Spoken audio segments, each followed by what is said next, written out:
Well, thank you everyone for joining this Q&A forum that we've set up to talk about the upcoming conventions and bylaws. As some of the other Q&A sessions we've done previously, this is not really like a structured training event with a presentation or agenda or anything like that.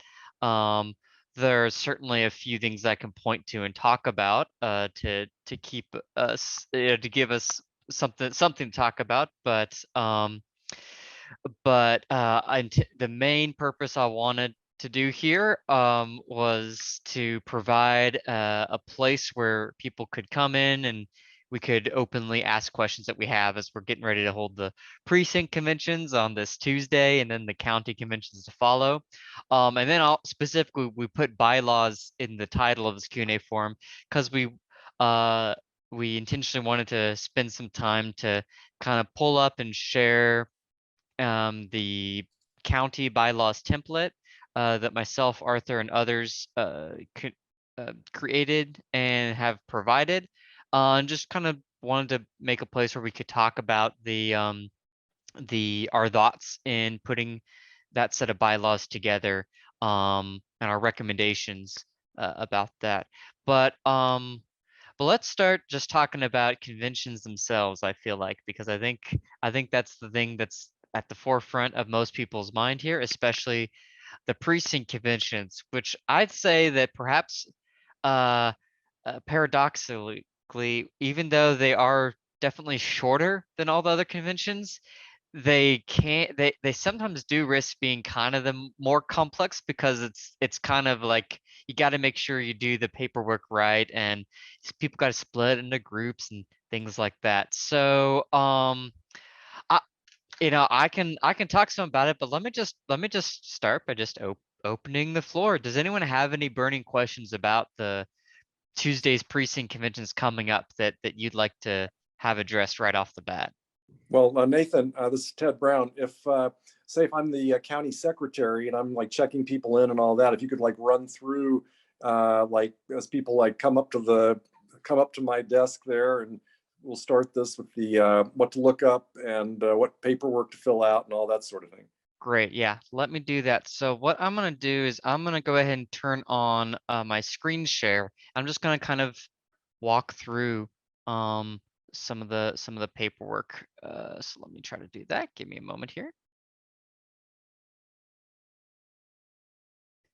Okay, hopefully that is working. If so, I'm trying to show the just the training and forms page of the convention website. If that's working, someone let me know. It works. Great. Okay. So for the hopefully all of y'all have already visited this page. If you haven't, one way you can easily find it is just to go to lptexas.org, our main website, and you can click the 2020 conventions page or any of the drop downs, and it will take you to our conventions website. And that training and forms tab is what we're looking at. So besides under the training materials, clicking that link there will let you pull up and review the trainings that we provided previously. That kind of hopefully will describe the main keys of what needs to be done. I'll refer to this as needed during our call here, but for now, I'm gonna assume people have seen that or maybe the slideshow or the recording of our trainings that we gave previously. And instead, I'm going to focus on pulling up the convention forms themselves and kind of walking through the ones that you need. The notices of precinct conventions, those were already posted before, so we're past that point. So now we're to the point of and same for the county convention notices. So that takes care of Form 1 and 2. Now we're to the point of actually getting into the precinct. Hopefully this is there. I'm gonna try to make stuff bigger there. One thing we did provide in here is just a copy of the current LP Texas platform. The reason that we did that is because we want to be sure we recommend you having at least one printed copy of this platform available at precinct conventions. And specifically, definitely have the whole thing, but draw people's attention to the statement of principles, which is just right here on page 1. The reason why is because according to LP Texas rules, in order for people to become a voting member of LP Texas and participate in our conventions, they need to, quote, generally agree to the party's statement of principles. Now, that's somewhat of a broad statement, and there isn't really any official guidance on how you determine if someone generally agrees with it. So really, the best approach is just to have a copy of this out there and tell people before they start sending oaths and stuff that, hey, have you reviewed the platform? Have you taken a look at the statement of principles? You need to generally agree with that. By signing this oath, you're affirming that you generally agree with this statement of principles. Say things like that so that people know that as they're filling out paperwork at precinct convention, that has meaning beyond beyond simply getting to check some box to participate in our conventions.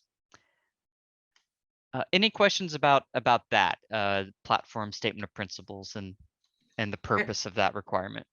I had someone ask a question about that in trying to recruit people to come to conventions.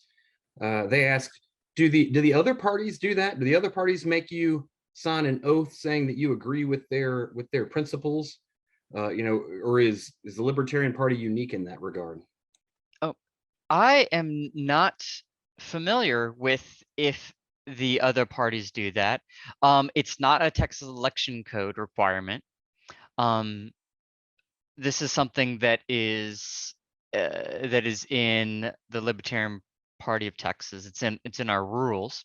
And additionally, the National Libertarian Party has the national pledge for people to join. So not like an agreeing with the entire platform, but just of the pledge saying, I certify that I do not believe in the use of the initiation of force, the use of force to bring about political or social goals, things like that. So I don't know if the other parties do. They may or may not. I'm gonna predict no, because this participating in our conventions is the old party's equivalent to voting in the primaries.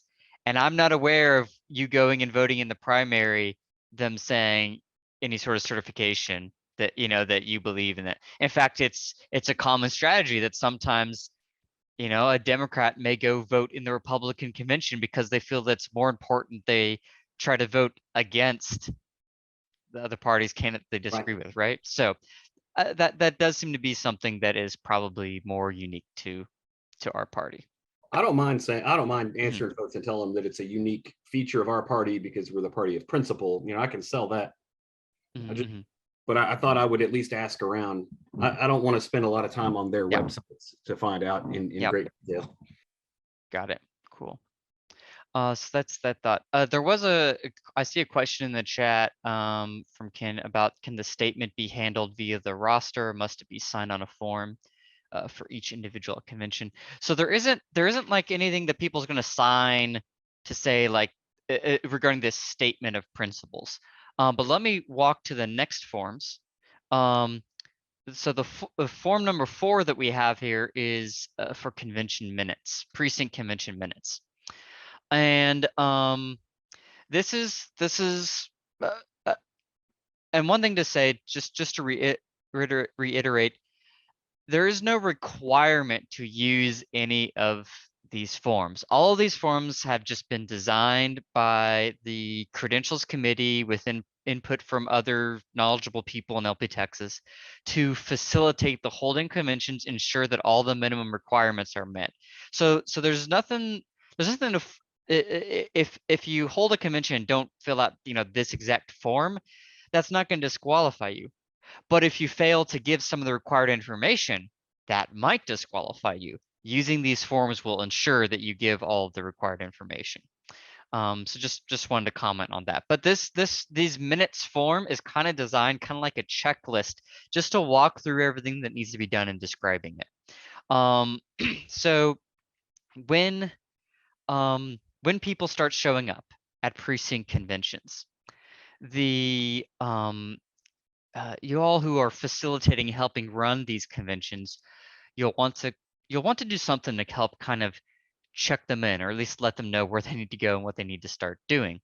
So the first thing that I would recommend doing is to ask to see their voter card. And let me see if I can find and share. May not be able to find it immediately. I'll have to pull up later and share a nice clear picture of an example voting card. Actually, I think I know where I can bring it up, but I'll share that later. So you'll want to look at their voting card. Hopefully people will bring their voting card. Please remind people who are coming to bring their voter registration card. Yeah, let me go ahead and find a example of that. I want to pull up an example and share it. Give me 1 second here, guys. Let me see here. Okay, got 1 and 2. Okay, let me get this screen share back on once I find where Zoom went. Here we go. Okay. Okay, hopefully you see my screen, and let me know if you do. I'm just trying to show an example of a voting card on here. Great. It works. Great. So, of course, the voter card usually has more over to the right. I've just gone ahead and cut that out though, because really all that matters is this front part of people's voting card. So what you want to look at whenever you start looking at their voter registration certificate or their voter card, first is to make sure that it's a valid card. If it was issued this year, it's going to be blue, so that's going to help for one thing. But you do want to actually look at that valid from start date. Some people may have updated their registration recently, and quite unfortunately, this has come up before. Usually there's like they may get their card, but it may not be valid from, usually it's valid from date starts 30 days after they submitted a request to update it. So they may have, this has happened at like last cycle, people had a new voter registration card, but it wasn't valid until after county conventions. So quite unfortunately, that would not be valid for participating at your precinct conventions, because you couldn't confirm that they had a valid effective date. Now, if they're, Go ahead. let me ask you a question. This is Billy at Harris County. Mhm. We had this come up last year or last cycle, Mhm.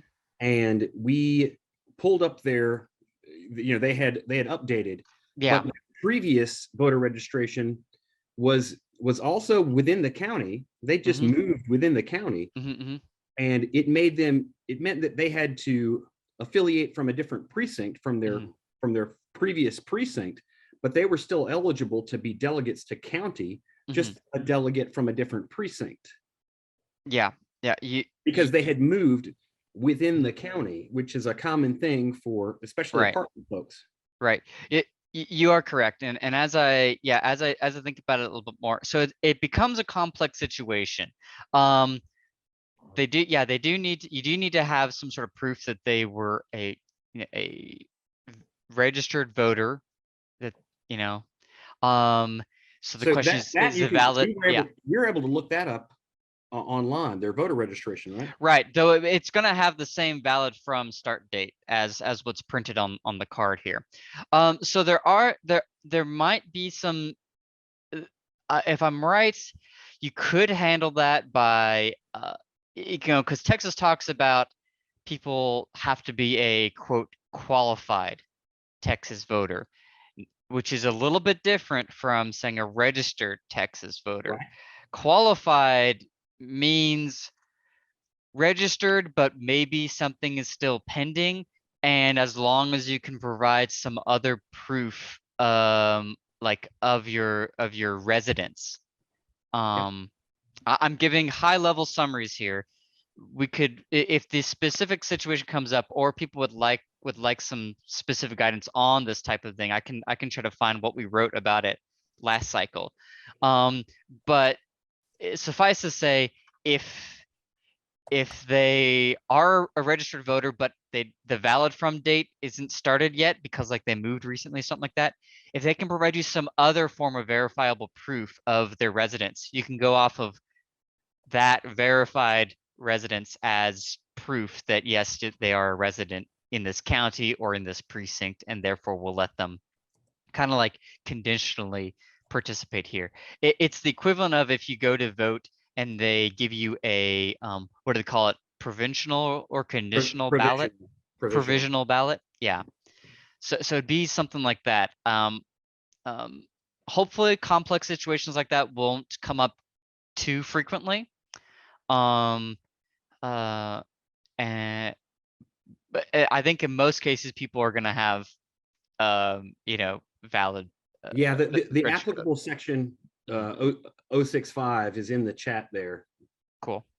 Thank you to Joe. But it's it says a person must be a registered voter of the precinct or a precinct resident who is eligible to vote a limited ballot. Right. Yep. That's how it's worded. So if they don't have a voter ID, you know, with a valid from date that's you know, that's current, and with that voting precinct, as long as you can, then if they can give some other proof like a Texas driver's license or something like that, utility bill addressed to them, something like that, you know, it's in the address and you can verify where that voting precinct is, then you could use that.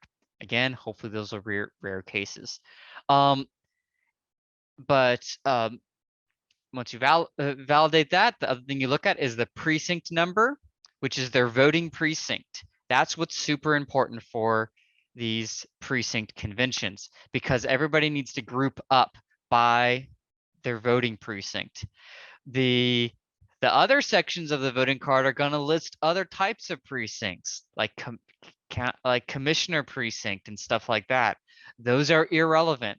Unfortunately, that term precinct is used to describe different things, but it's this precinct number, that's the voting precinct that people must group by. So take careful note of that. And then you'll see kind of at the side at an angle, there's this line for party affiliation. So that should actually be one of the first things you looked at, because if it's already stamped or has Republican or Democrat on it, which is supposed to happen when people go vote in the primaries, then you know they voted in the primaries, they're not eligible to participate here. That's supposed to happen, but I don't think it's required to happen by law. And nowadays people just show they scan their driver's license and walk on forward without having their voter card. So, you know, we didn't write the laws. But if it has any other party already written there, they may not participate in our convention. So turn them away. But if it is blank, as it should be, at that point, you will either stamp if you have it or just write in libertarian on that line. And that way that voter on their card has proof that they are affiliating with the Libertarian Party. We have to write it in gold ink, I think. No, I'm joking. But serious question. This happened a whole lot. Mm-hmm. Like I just got my updated voter card in the mail, literally this week. And a lot of folks show up with last year's voter card. Very common thing. They're like, I still live at the same address. Mm-hmm. Here's my utility bill or my driver's license or my, you know, carry permit or, you know, et cetera, et cetera, et cetera. I still live at the same address. And we had one person who had their Republican stamp from last year, but they hadn't participated this year. And so I would just say, before we turn folks away, you know, just do a little due diligence and ask the questions. Did you vote this year? Have you, you know, participated in any party activities this year, this calendar year? Right. Yep. And we'll talk about that a little bit more too. But yeah, that's a good point. Yeah, if they were affiliated with another party in a previous year, that all reset on January 1st. It's a good point. So what if they don't have their voter card? Well, then you can look them up online. And let me go ahead and drop the link here. And this was something I believe was emailed out to county chairs, but I dropped in the link there to go to the Secretary of State's My Voter portal. And that Also, I'll say a lot of counties also have an online portal to do county voter lookup. So often those are possibly even more up to date, or they may be easier to use, because the Secretary of State one, it always requires the person's date of birth and one other piece of information. Sometimes the the county lookup things like only require the person's name, or only require like one piece of information. So it can be easier to look up there. But of course, the person's right in front of you. They should be able to provide you with their date of birth and the other pieces of information to look them up online. So whenever you go to that portal and type in the information, if you find them, it should bring something that looks like this up. And you will able to verify again their valid status, and you'll find their precinct number, and that precinct number would match the voting precinct that's on their card. So this precinct is the important thing you'll look at there. So that's the main thing you'll need to go get, because you gotta make sure every participant knows precisely which voting precinct they're a part of. So verify that that information one way or the other, physical ID card or via an online lookup. People who are not able to do that should not be permitted to participate in the conventions. Any question about this? This is just the kind of like, you can almost even think of it just pre-screening, like as people come in, just verifying that they're where they should be, like that they're allowed to participate, and they know their voting precinct number. Any questions about that? In case there's any misunderstandings, can we talk about IDs? We can. So in the sense of like, do people need to show like photo ID and things like Do that? they need to show an ID? If so, what kind? Let's talk about that. The requirements on that are vague. It is not. I've asked around and I've tried to find a definitive answer on this point, and I've not been able to do so. My understanding, this is just my personal understanding, is that the relevant election codes that require people to show photo IDs when participating in election activities is that always happens at a polling place, and they have to present the ID to an elections officer. And based on my understanding, our conventions are not a polling place, and those of us running the conventions are not election officers, because election officers are given resources to process and handle proof of photo ID and They would stuff have like to that. give us money and resources if they made us election Yeah. officers. Yeah, stuff or like any our type of official. Yeah. right. That is my understanding as well. Mhm. But I wanted to make sure that was the party's understanding, was that we're not required to double check IDs, that we should not allow people to vote in bad faith, Mhm. because that could be fraud and election tampering, because while we're not a polling place, we are an election. Mhm. And that we should be careful about that, but that we're not required to check IDs. And then, is there a party bylaw that puts that requirement in place, even though the state election code doesn't require it? There is not a party bylaw I'm familiar with that requires proof of photo ID. Arthur, is that your understanding as well? Yeah, there's not one. Yeah. Now that said, I always tell people when we can go above and beyond requirements. As you know, I think as libertarians, we always say, we don't require things to be mandated. Good ideas don't require mandates to happen, stuff like that.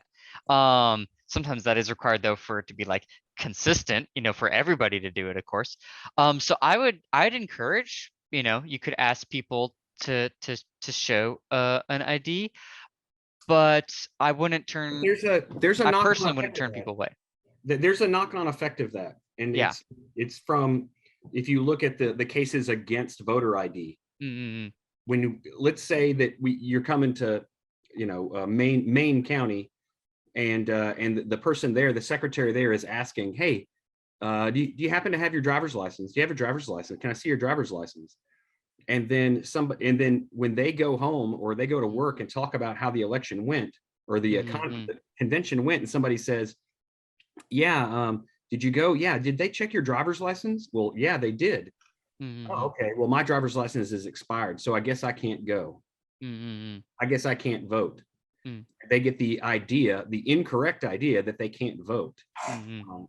It's there's a subtle knock-on effect there, where if it's not required, then if we're going to ask for it, we need to preamble it with, it's not required, but do you happen to have your driver's license, or do you happen to have a photo ID? It's not required, but do you happen to have it? Yeah. No, I mean, that's good feedback. This is one of those things where it's like, I've looked for like clear, like consistent and obvious rule, and there isn't one. The best of my personal understanding is that it's not required. I think that if anyone wants to get like an official ruling or something like that, the Secretary of State is the person to contact about that. But I don't believe that many places have required photo ID in the past. And based on my personal understanding, I'm not advising that you have to ask for that here. But you do need some proof, So if it's not the presenting of the voter card, then it's looking up their voter ID, their voter information online, which requires their date of birth and some other, identifying piece of information is the idea. So do whatever best due diligence you determine is needed, is the best advice that I can give. If they don't have their voter card with them, the Texas driver's license number, I think, is one of the pieces of information you can look up their voter ID with. So asking for that would be pretty normal. I just wouldn't get too crazy with it and cause any problems. Right. It comes down to the question is, at the bottom line is, do they have to have a photo ID to vote in our conventions? And the answer legally, as far as we can tell, is no, you don't have to have one. And Renee, there's some stuff in the chat for the folks who are not on audio. Renee recommending that we do our best, make a reasonable effort to uphold the election code standard. I personally disagree. It's the election code standard for polling places. Yeah, that's right, because it doesn't apply. Saying, wait, I disagree with that. Yeah, we always try to uphold. Of course, we have to uphold election codes that apply to us. But this is one of those sections. It's like we don't think it does, but that's just our understanding of it right now. So let's go. And Renee's quote is on the standard of documentation when you need photo ID. So right. It's saying this is what is valid. So that's not it. Something else I wanted to let everybody know, because we get this every cycle, is you can also, for both voter lookup and for the list of who voted in the primary, for a double check on that, not just with the ID card, we get and you should be able to obtain from your elections office a recent export of their registered voter list and their list of who voted. We got that. We were able to obtain that data 2 days after the primary. We asked our elections administrator and he had it to us same day. So we have the full data dump of the registered voters, all registered voters in our county, by along with their status of whether or not they voted in a primary. Yeah, and that's a county by county situation. Yep. The Bo Zimmerman and I on the credentials committee did a lot of research on that topic, and we've kind of we've been drafting and intend to put out, I guess, a little bit short statement on that, advising people to do exactly what you're talking about, where if they're able to reach out to their local county clerk or elections office and request this information. Some counties may even just publicly put on their website the information about who voted in primaries. So I encourage people to poke around and see what your county does, see what's available, and as you are capable to do that level of due diligence, make use of such records to cross-check against and verify people's eligibility. I'd say that if you're able to do that, the best ideal situation is if you're able to check that live as people are coming in. That's going to be kind of hard to do though. But recall, I'd say that the election code requires that all the precinct convention records are submitted to the county chair before the county convention. And the reason for that is that the county chair and anyone else on the executive committee who's helping them essentially is kind of the person who credentials for the county convention.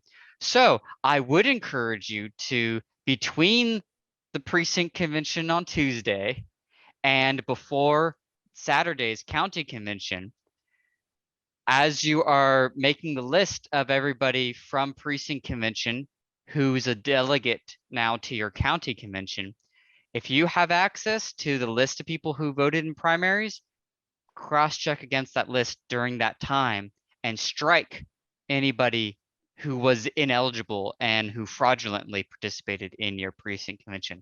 Hopefully that's not going to happen a lot, but I'd say that, you know, just because they signed oaths and stuff at precinct convention doesn't mean that you're not in your right to disqualify them and declare them as ineligible for participating in Saturday's county convention if you determine there's something that does make them ineligible.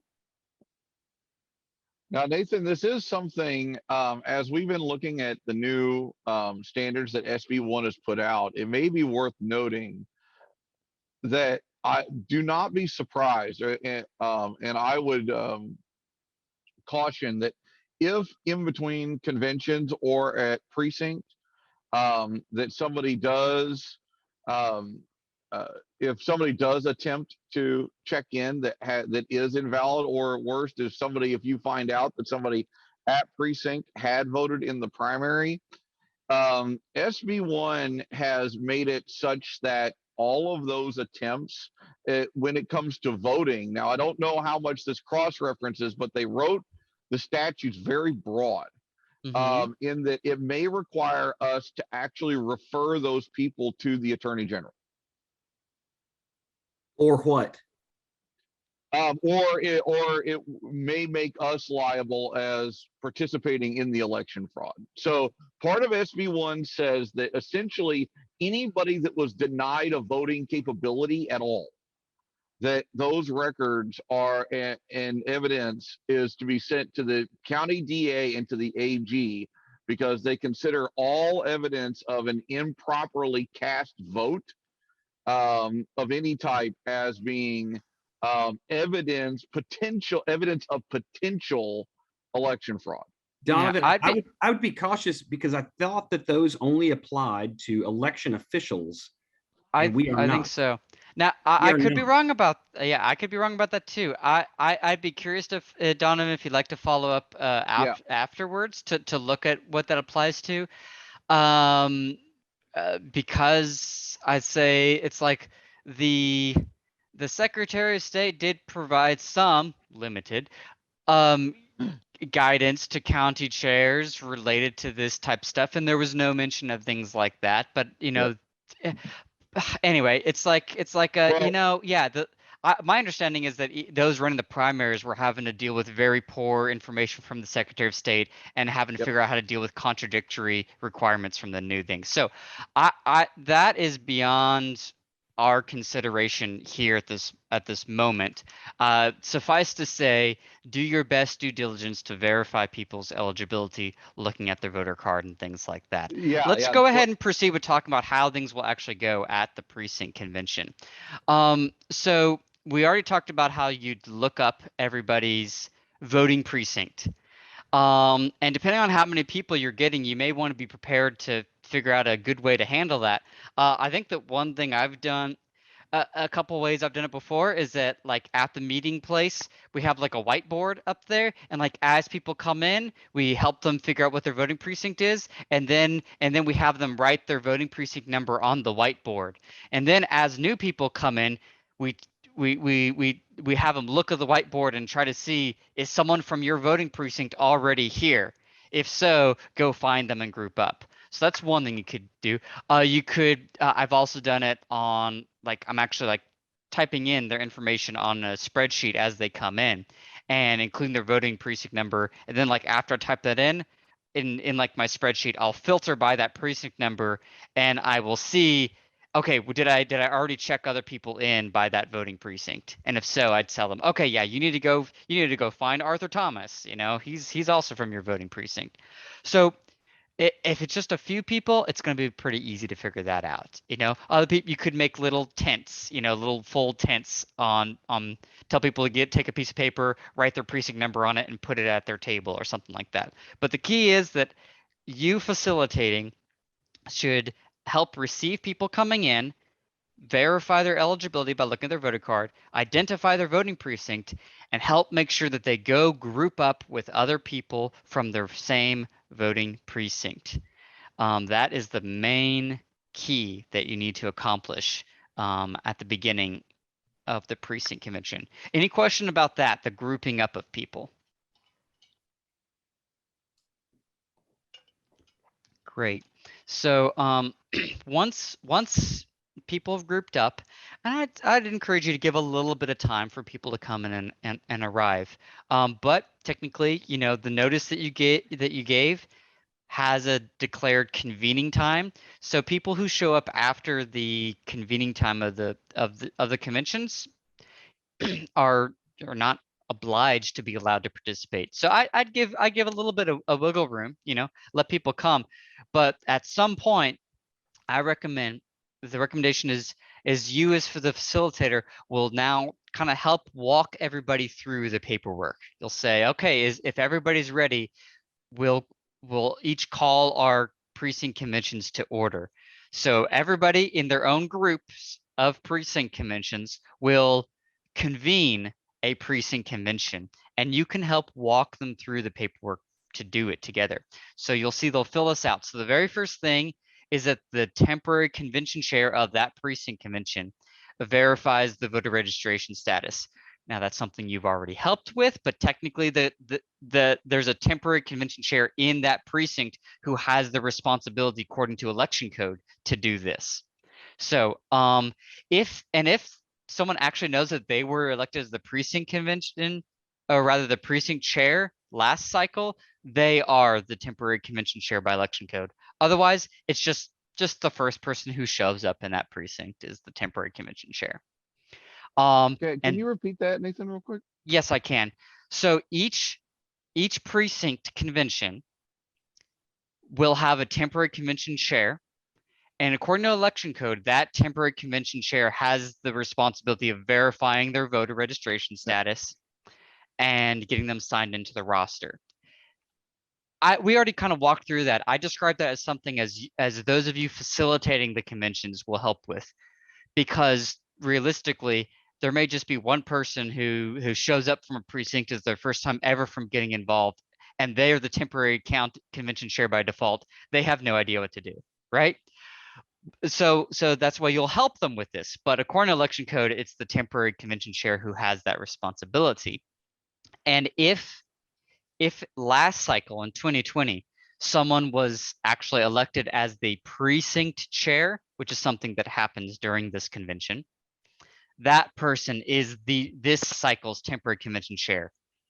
If they're absent or there was no precinct chair, it's just, you can just say whoever showed up first, or rock, paper, scissors, whoever wants to. There's no defined process in that point.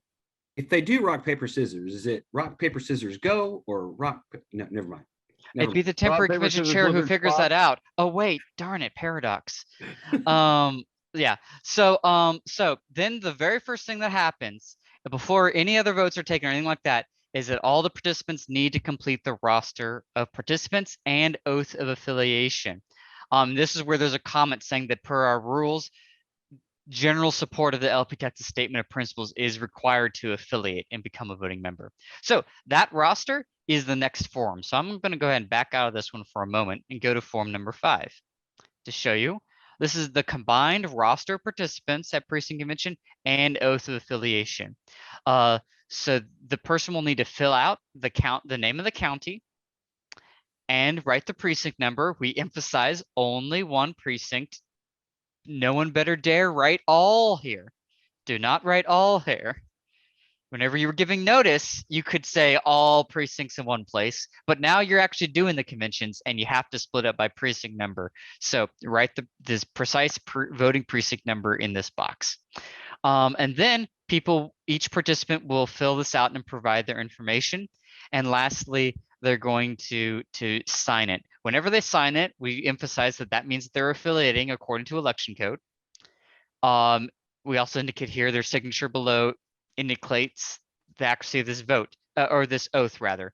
I swear that I have not voted in a primary election or participated in a convention of another party during this voting year. I hereby affiliate myself with the Libertarian Party. That's language that comes from election code. So them signing says that they're affiliating with us. But otherwise I need to give their name, date of birth, voter ID, street address of voter registration, and what became very apparent was needed last cycle very much is some way to contact that voter, because if there's any question or clarification, if we can't read their handwriting or something like that, or if we just want to send them an email saying, hey, you're a delegate, show up here, or something like that. If we don't have their contact information, there's no way to get that. Hey, real quick, Nathan, just a clarification question. My understanding of that oath, when it says during this voting year, my understanding is that voting year is calendar year. That's January, correct. December. That everybody's understanding? Okay, cool. That is correct. I don't know if at one time election code defined as something different and they just changed that, but that is how that works. Just making sure. Yep. Nathan, Yes, go ahead. another quick clarification. So this form would have to be filled out for each precinct. Correct. Okay. Yep, each voting precinct and each individual should fill out, each individual participant should fill out their information. So this form is made to have enough room for up to 5 participants, but that doesn't mean that you're limited to 5 participants. You'll note it says at the bottom page, blank of blank. So print out as many copies of this form as needed, and just if you need multiple pages because you have more than 5, then just page 1 of 2 and page 2 of 2, and just, we can match it up as long as it has the county name and precinct number filled out on each page. And it's emphasized here that at the bottom, sorry, this little unhelpful pop-up is in the way, that the convention chair, that's the convention chair of this precinct convention, needs to sign all the pages and attach or send them with the convention minutes. So there's a blank at the bottom, kind of in the footer, for it to be signed at the end by the convention chair. Election code requires the roster to be signed by the convention chair. If this form is not signed by the convention chair, a valid convention was not held and they are not eligible to participate in the county conventions. Any questions about that? All right, cool. So that's how that happens. And I'm gonna show, let me see if I can find, I was looking for one thing. County conventions can be at same locations immediately after precinct. You're breaking up a little bit there. Could you repeat that again? County conventions can be held at the same location immediately after the precinct convention, correct? There's still some garbled, but I think I understood the question, so I'm going to answer to as I understood it. Well, I think that you may have been asking if all the precinct conventions can be held at the same place and time. If so, the answer to that is yes. But if you were asking if the county convention can be held at the same location and time as the precinct convention, the answer is no. The county convention, it may be at the same location, but it must be held on Saturday the 12th this year. Election code this says that the Tuesday, essentially the Tuesday after primaries is when precinct conventions happen. And the Saturday after our precinct conventions is when the county convention happens. We have no say in that date. Did that answer your question?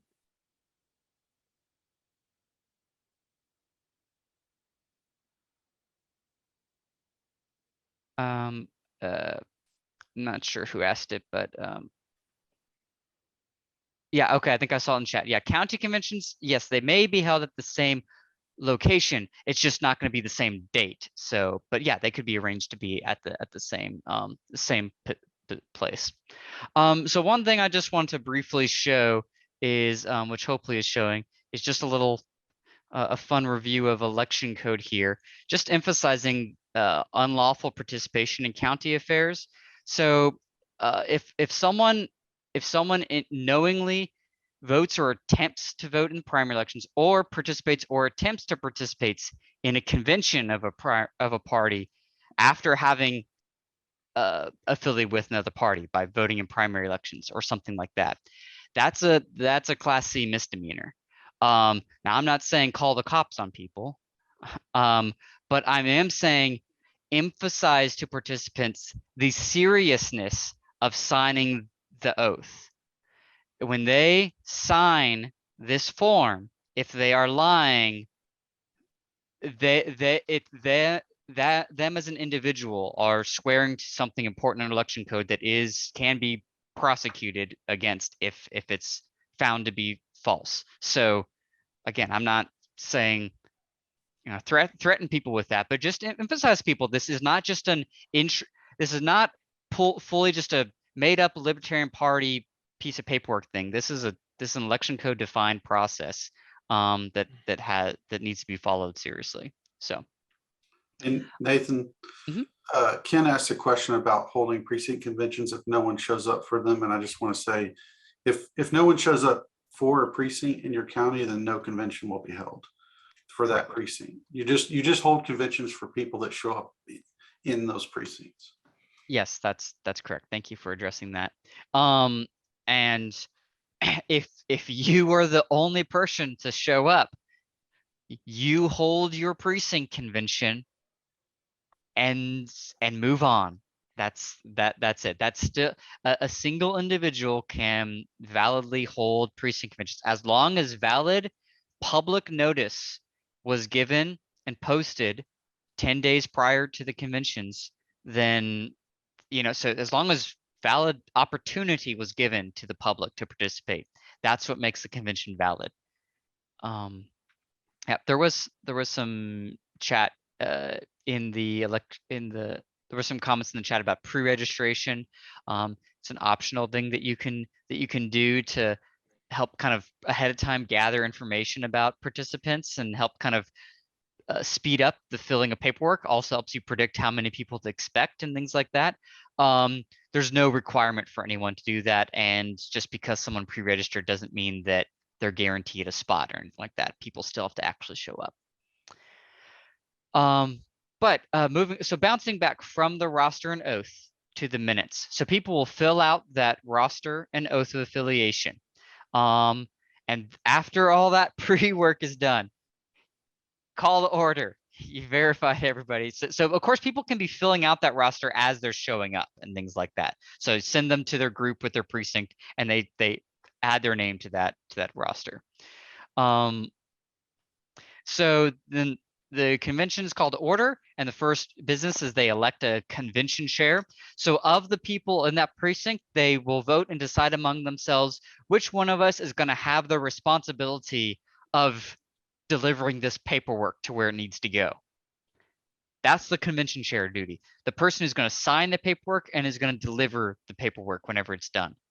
So they can vote however they like, and then they should document the name, and we recommend the voter ID of the person that they elected. Voter ID just to have that unique matchup, and we can make sure we know who it actually is. It's advised but not required to also have a convention secretary, and that could be the person filling out paperwork or something like that. But again, these are going to be small groups, so may not be necessary. Next is electing precinct officers for the next 2-year term. So admittedly, very few county parties currently in LP Texas actually are organized and do things at the precinct level. But it's still recommended. The precinct chair is a real, like, election code recognized position.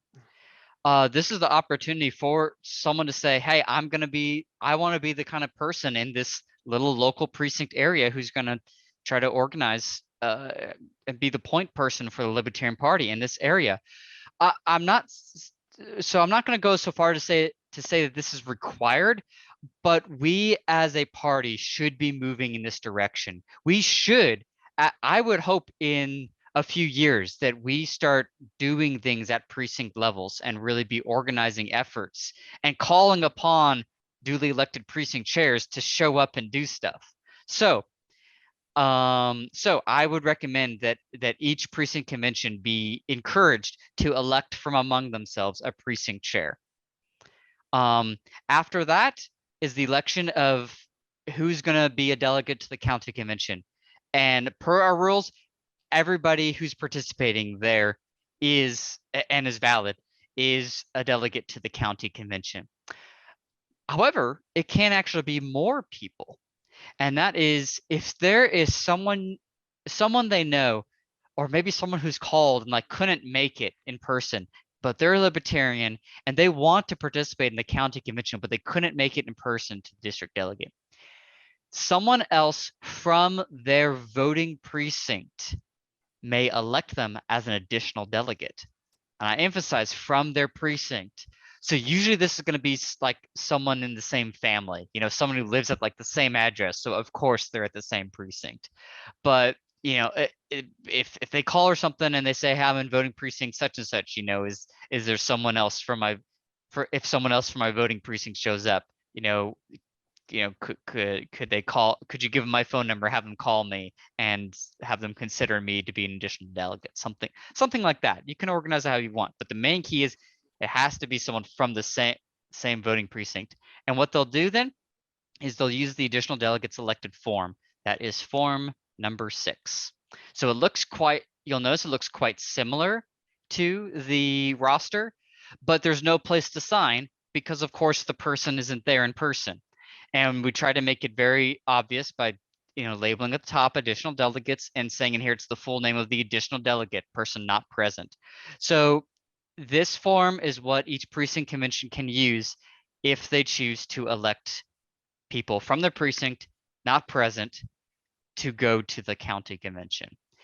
If this happens, that person will need to take an oath of affiliation prior to the county convention in order to participate. It could happen at any time, and that's going to be someone from the county executive committee who will administer that. That is, we put that down as form number 15 because it's not a required form to be used, but it's in the package. So it's just this first page that really needs to be filled out. And I'd recommend just if you know that you had additional delegates elected, have at least as many of those additional delegates, have as many of those copies of this form printed out at county convention. And as those people show up and say, hey, I wasn't at precinct conventions, but I was elected as an additional delegate, say, oh, okay, let's administer the oath of affiliation for you now. And you can have them fill out this form. Only page 1 needs to be filled out. The additional pages just provide copy of the relevant statement of principles and election codes, just so that people know what they are agreeing to as they take this oath. Any questions about additional delegates and things like that? That is somewhat of a tricky and uncommon, but it does happen. Well, a question, this is Ted Brown. We can't have anybody like remotely, like participating by Zoom or something during the general precinct convention who wants to be a convention delegate, but who is not in a precinct with anybody else. Because like in Travis, almost everybody's in a separate precinct by themselves. Yeah. And so if someone was remotely participating, like listening to the proceedings and, emailing over the form or whatever? Can they do it remotely, or does everybody have to be present? At least one person has to be present. Well, I mean, say if there's no one from their precinct, but they're participating, but remotely at the same time as everybody else, is that Nope. allowed? Nope. One person must be physically present from that precinct. At least. Okay. That's just, yep, election code doesn't make room for virtual participation in that manner, unfortunately. Does election code prohibit it?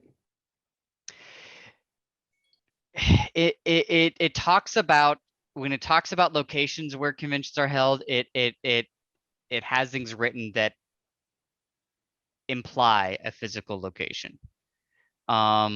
So you could add it. You could check with the this reminds Secretary of me State. of our virtual discussion Yeah. about our virtual convention in 2020, right? We did the That state convention virtual. but that did have it wasn't fully virtual. It was Hybrid. yeah, it was hybrid. So and in that case there were people physically present from who could check them off and verify them. It's complicated, but yeah, my understanding is that someone needs to be physically present from that precinct. And Yeah, Nathan, yeah. just to color this, when we notice, when you had the official notice for precinct conventions put Mhm. out, you had to put out a location. Right. So that precinct convention must be held at that location.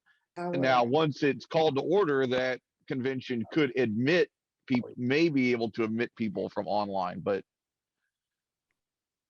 Yeah. that would essentially, even if we took any explicit thing in the election code out, you would get really hosed if you didn't hold the convention at the location that you noticed. The important thing, here's the important thing I should emphasize about why I'm implying at least one person needs to be physically present.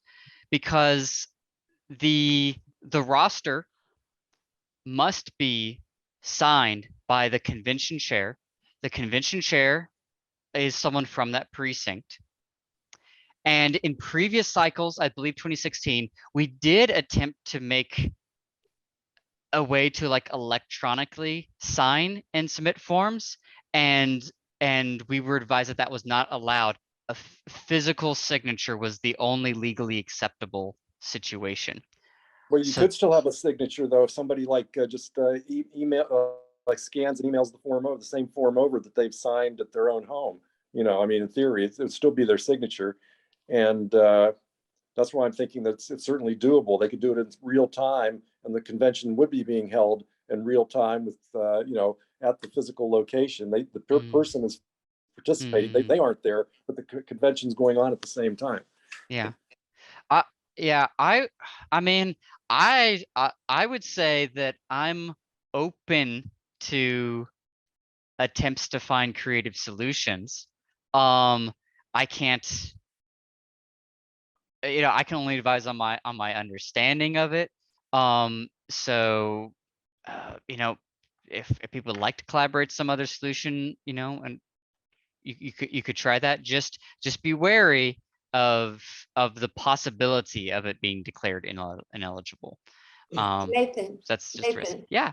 It's Deanne Welch. Hi.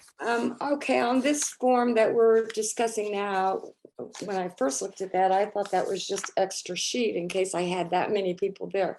But now that you're going over it, it raises my question.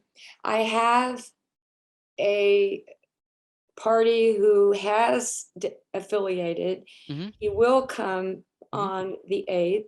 His wife is quasi interested in the Libertarian Party. She has not affiliated. She just had a baby literally days ago. She will not be here on the 8th. Are you saying that he could take that form to her and the affiliation form and she could sign it, and then she would be eligible after the 8th to be in the convention on the 12th? Here's how I would recommend handling that situation. He shows up in person for the precinct conventions on the 8th. And he puts his name on the roster. maybe no one else from his precinct physically shows up. So no one else's name would go on this roster. And he signs that and everything. He fills out the minutes for his precinct and does all that. And then at the additional delegate step, that's when he would use the separate form number 6, the additional delegates, to fill out his wife's information. He's someone from her precinct who knows that she would like to participate in the future, but she just couldn't physically be present there. So this is a perfect example of a situation where he could elect her as an additional delegate.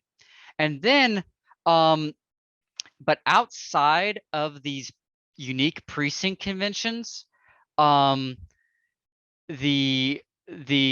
taking the oath cannot be done by just signing this form. Instead, it has to be administered by a county executive committee member, who is you in this case.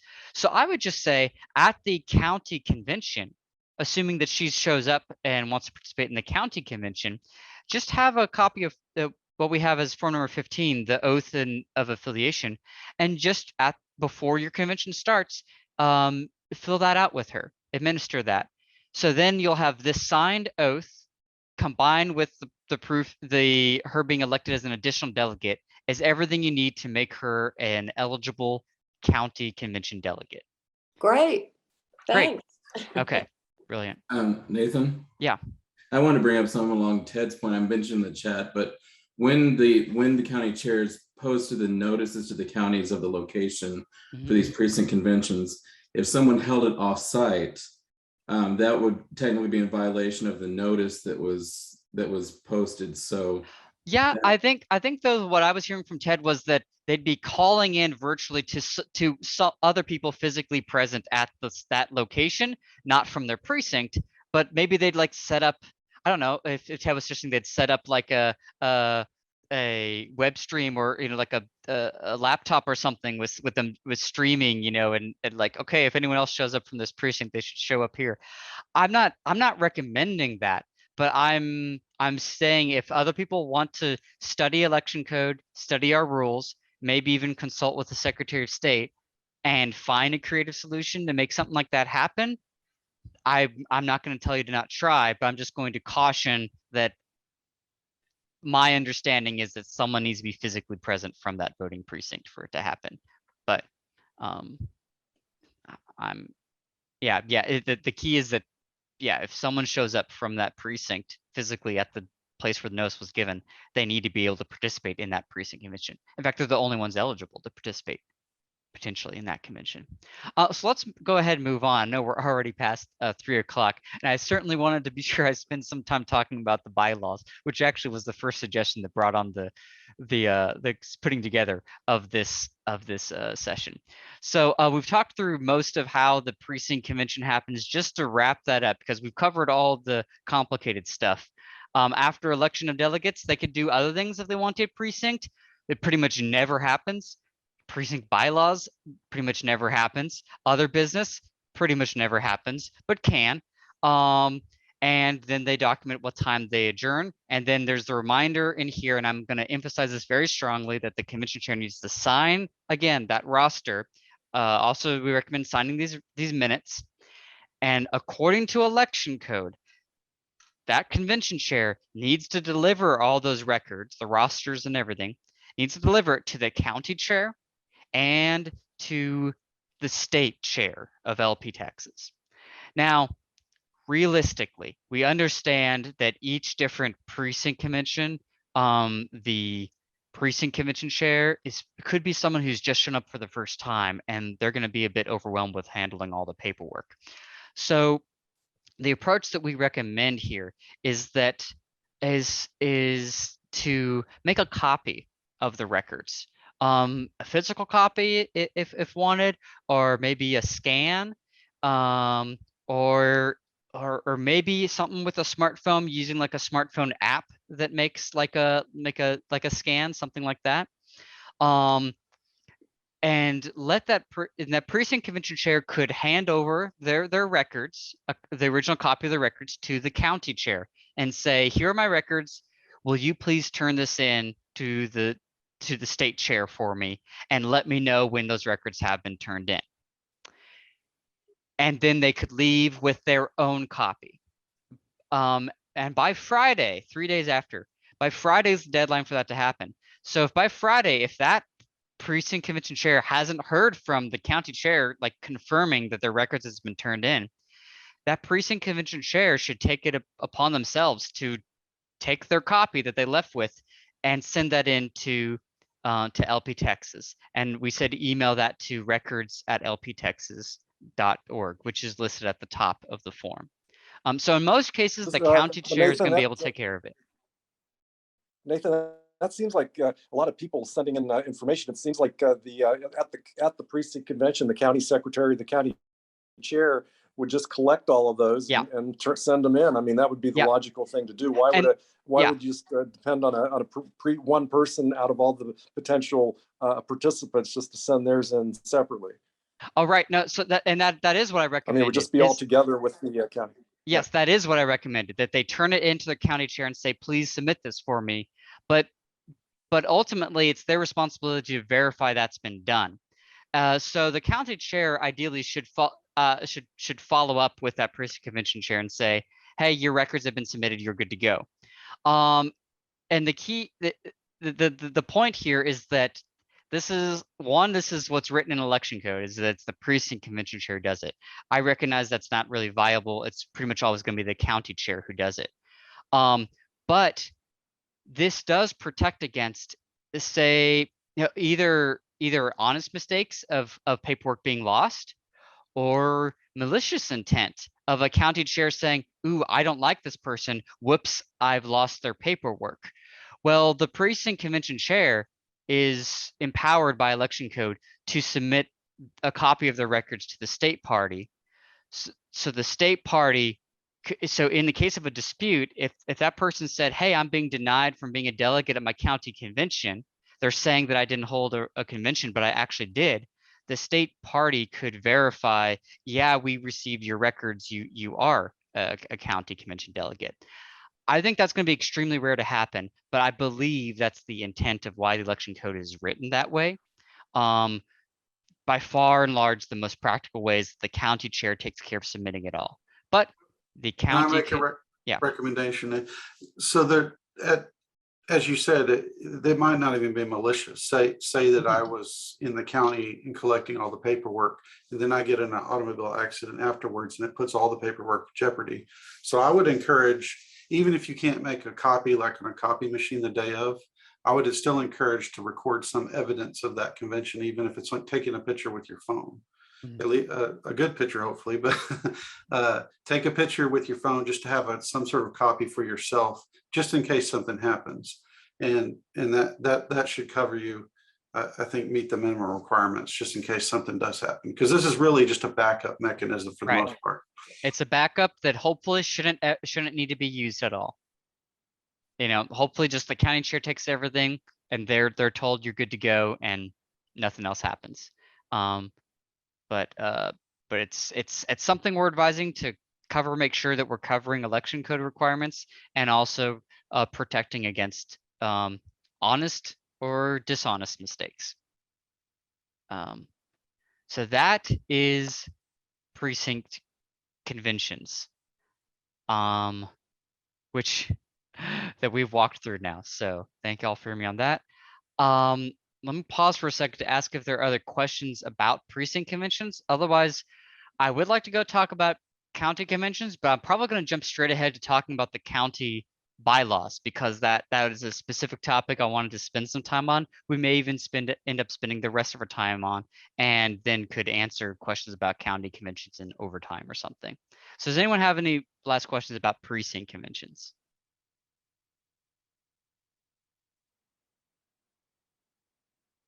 Okay, hearing none, let's go ahead and talk about the county bylaws. So everybody who was from precinct convention became a delegate to the county convention, shows up the county convention, and the convention happens. And there's been lots of training and other guides that we've put out about that. Hopefully the county convention, it will take longer because there's more stuff to do, but hopefully it's a little bit more straightforward as far as what's actually done. So I wanted to focus for the moment on the county bylaws template. So one of the things that happens at these county conventions is the adoption or amending of county bylaws. It's the document that says how the county party is organized and how things work. There are different sections in it. I think, I know I hadn't really thought too much about how we'll walk through it, but I may just kind of start walking through it just high level. And if people have questions or comments about a section as we come to it, jump in, unmute yourself, or put something in the chat, and we'll pause and talk about it a little bit more. Hopefully that works.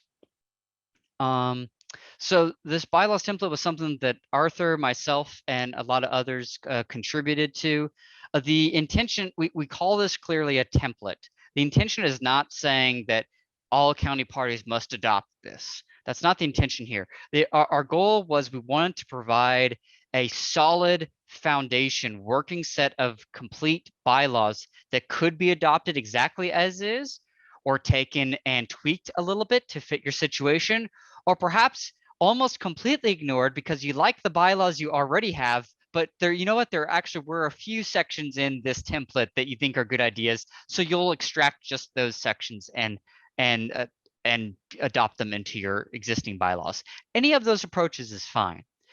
So we just kind of want to walk through how we set this up and our intention of these bylaws. And like I said, interrupt at any time with questions. You got to have a name of the county party, and we set it up so that only these 3 blanks here at the beginning is where you'll just write in the county name, and everywhere else throughout the document just refers to the organization as, quote, county affiliate, because you are a county affiliate of the Libertarian Party of Texas. That way, you know, if there's ever changes to the names of your organization or something like that, there's just these beginning part where you have to deal with that.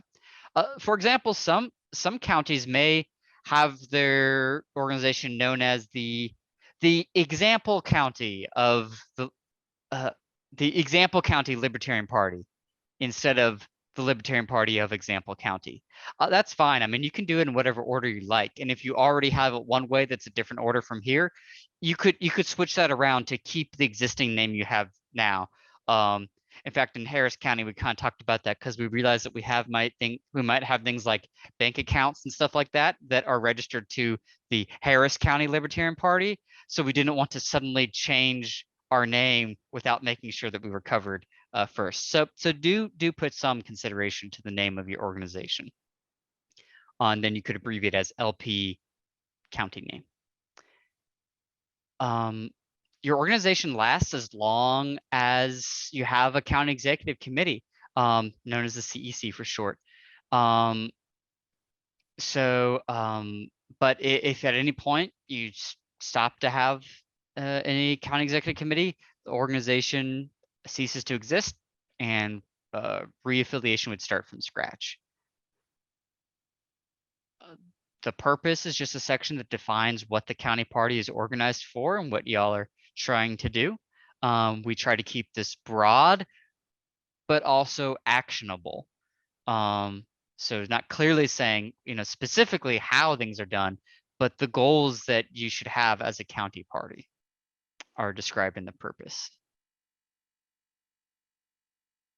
The definitions section was just a place to, there were a few terms that we kind of introduced or used in this template that have specific meaning that perhaps sometimes are used elsewhere more loosely, but we wanted to clearly put a definition section that clearly defined what these terms mean in the context of these bylaws. For example, just getting together and holding a business meeting, you shouldn't call that a business meeting unless it meets all the requirements that it's defined as in this bylaw, and things like that. And it's also just kind of a place to introduce, you could say, abbreviations. So if there are other terms that that your county party has introduced or wants to use throughout the bylaws, you could add that into the definition section. Parliamentary authority just talks about You'll use Robert's Rules of Order just to run meetings and things like that. And then we get to Article 2 membership. The voting affiliate. So this is a term that we kind of introduced, and we had a number of discussions about what exactly to call it. The main thing is it's very, very similar to what LP Texas calls a voting member, but we didn't want to reuse the term voting member. In fact, we wanted to include being a voting member of LP Texas as a requirement to be a voting affiliate. So that's why we tried to stay away from the term member. You can kind of think of this as though a member of your county party. But again, we just try to stay away from reusing the term member because it's used and abused in so many other places elsewhere. So we wanted to, whenever a requirement to do this is to affiliate with the Libertarian Party. So calling that person a voting affiliate made sense to us. So this voting affiliate is basically think of, yeah, go ahead. Quick question on these. Are these A, B, C, D, and E, are these meant to be ands or ors? They are, Neither. they are ands as indicated by the at the end of D. Okay. Yep. That's a fair question, but rather than saying and at the end of each one, it's just it's a list and it has and at the end of it. Thank you for asking. If you want to make that clearer and amend yours by putting and at the end of each one, that's fine. You could do that. But yeah, the key here is that, we want them to be voting members of LP Texas, which just means they are a qualified Texas voter. They have affiliated with the Libertarian Party, and they generally agree with our statement of principles. That's what that means. But we introduced a little bit additional requirements to, like, of course, they need to be registered to vote in the county of your organization. We say have them sign and agree to the LP National Pledge, which is number D. I certify that I oppose the initiation of force to achieve political or social goals. And then we emphasize that they need to not be affiliated with, and we added also not an active participant of any other political party. It may be up to y'all to decide what an active participant of means. But for example, we realized it's actually possible for someone to be a candidate for another party without technically affiliating with that party. And I'm sorry, we don't think that, I don't think that that a candidate for another party should be considered eligible as being involved with your party. So if y'all decide the same way, you could use that as a reason to remove someone. Right, then we just define out, just a lot of it's just kind of administrative, just voting affiliate, what they can do. They remain a voting affiliate as long as they meet that criteria. And then until the next precinct convention, they can choose to resign as a voting affiliate, so they can remove themselves from that list. They could be removed for cause as well. Yes. This is Ken Welch. On E, are not currently affiliated with nor an active participant of any other political party. What's an active participant? Yeah, that's my goodness. That's kind of what I said there. You choose. I've probably been guilty of going to some of the meet and greets. In fact, I have been. I went to the meet and greets with some of the Republicans that I'm going to be running against to see what they're saying. Have I participated with the Republicans? It was a public, open meeting. No, I wouldn't consider that because of the reason that you specifically said. It was a public, open meeting. The example I gave of being an active participant of would be being a candidate of that party. Okay. That'd be an example. But this was something that we put in there because we felt that only saying not affiliated with another party was too weak, because you can be a candidate of another party without affiliating with them. It's crazy, but it works that way. So we wanted to add some more. Yeah, Arthur. Well, I'd point out that I know this seems like it seems like a sort of vague statement. but it is open-ended for a purpose so that the county members can decide, because there's in later sections, you could remove voting affiliate membership from people. So this really is just saying, if this county thinks that people have done something so egregious in participating with another political party, then they can do something about it. It's opening the door for that process if it's needed. There's still decisions the county will have to make in this. It's really saying they shouldn't do this. Y'all have to decide on this. That's its purpose. Yes. Okay, well, the Democrats have written to me and said I'm not welcome at their meetings anymore, so. Well, I guess you're definitely not a participant with them. I guess not. Oh man.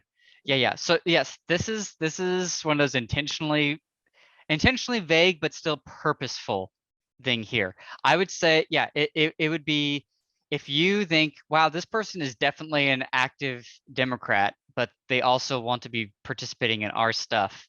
You could say, you could use this process to remove them for cause, and you could cite as the cause, they are a participant of another party in this way. And it would be up to a 3/4 vote of all your members to agree, yes, they should be removed as a voting affiliate. Yeah, so there's this process on how to remove someone from a voting affiliate, which means we don't think this person should have a vote and say in how we conduct our business. Meetings are open to the public, so people can show up, but we should be, we are a big tent party. Anyone can come a participant, but we also are exclusive in that if you're going to participate with us, you should participate with only us. Actively and have a say. Yeah, so there's a described process of how that works. Let me see. There was a question: is 2.1.1 hashed out well in the precinct convention? No, that because that in the precinct convention is dealing with people who are showing up, who are affiliating with the Libertarian Party and then are being elected as delegates to the county convention. A county convention delegate is not per se the same thing here as a voting affiliate as defined in these bylaws. I think there's going to be a lot of overlap, but this is the county bylaws saying, really outside of our conventions, who is sticking around and voting in our business meeting and having a say in our ongoing business of the county party. This allows folks who show up on in between years to find a way to be a voting affiliate, even if they weren't a delegate during the last cycle, instead of having to say, okay, you can hang out with us, but you can't vote on anything for the next 2 years. And this is giving them allowing us to open a door to them, at least making a method for it. Yep, got it. So that's how that's set up. So you can read through and ask them questions if you have them about what we put in there for the removal of cause. You can change that if you want. It was written to be difficult, but not impossible to do, and to be as fair as possible to the person who is being the subject of potential removal. But if removal does occur, we talk about, we had the process of the formal statement describing why someone was removed should be presented at the next business meeting. In other words, other members should be informed why someone was removed and that someone was removed. We also added, and also at the following county convention, because that person may have been disruptive. All last year, this person was disruptive. You remove them as a voting affiliate. They couldn't participate anymore. Well, that resets at precinct conventions and they show up again. And now they are a delegate at your county convention. They're allowed to do that. But this would say, you're at the start of your county convention, you're going to tell everyone, you have to tell everyone, hey, FYI, this person who's here with us, they are a valid county delegate, but you should be aware they were removed for cause as a member from our party, at this time previously. So take what they say here as with some grains of salt type thing.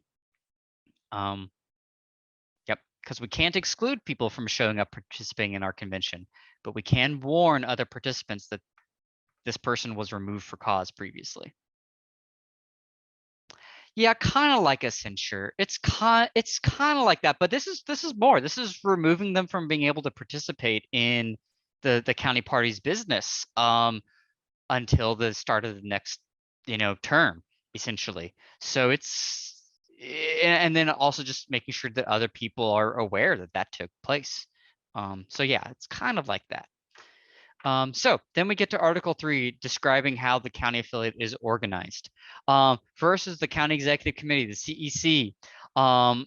And we have kind of a catch-all, little section here, 311, just describing that, hey, the CEC are the people that are trusted to represent and govern the county affiliate in any way, even if it's not covered in these bylaws. Like if there's some process or activity that you suddenly find you need to do, and there wasn't a clearly defined process to do that in these bylaws, the CEC is given the authority to figure out how to tackle that and do it.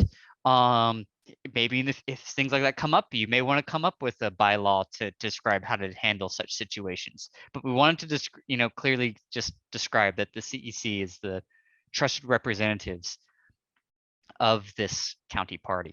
Then the officers and their duties, we just include the four main ones: the chair, vice chair, secretary, and treasurer. Those are, each of those are so important. The county chair is the only one that position must be filled according to election code. Without a county chair, the party doesn't exist. There might be a short time where there's a vacancy in the county chair position, and hopefully a vice chair would step in to fill that. Lacking a vice chair, other CEC members, the first thing that they should do upon the chair being vacant is organize a business meeting to fill that vacancy. Like, we're not going to cut you out immediately, but the chair position, has duties that need to be filled at all times. So we describe the duties of each of those members, but if you have other interesting ideas for other CEC positions, feel free to add them to your bylaws.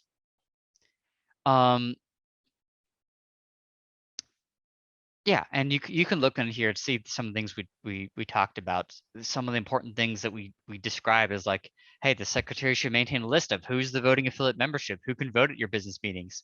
And you know what? Also, even outside of just the voting affiliates, just a contact list. Like, who are people who are showing up, even if they're not wanting to vote and stuff? Like, are the people showing up at social events and they've given you their contact information, stuff like that? Like, a functioning organization should maintain a contact list and use that to grow the party and get people to show up to and engage with people in your county. Can I make a recommendation there for anyone considering that? This is my opinion, of course. So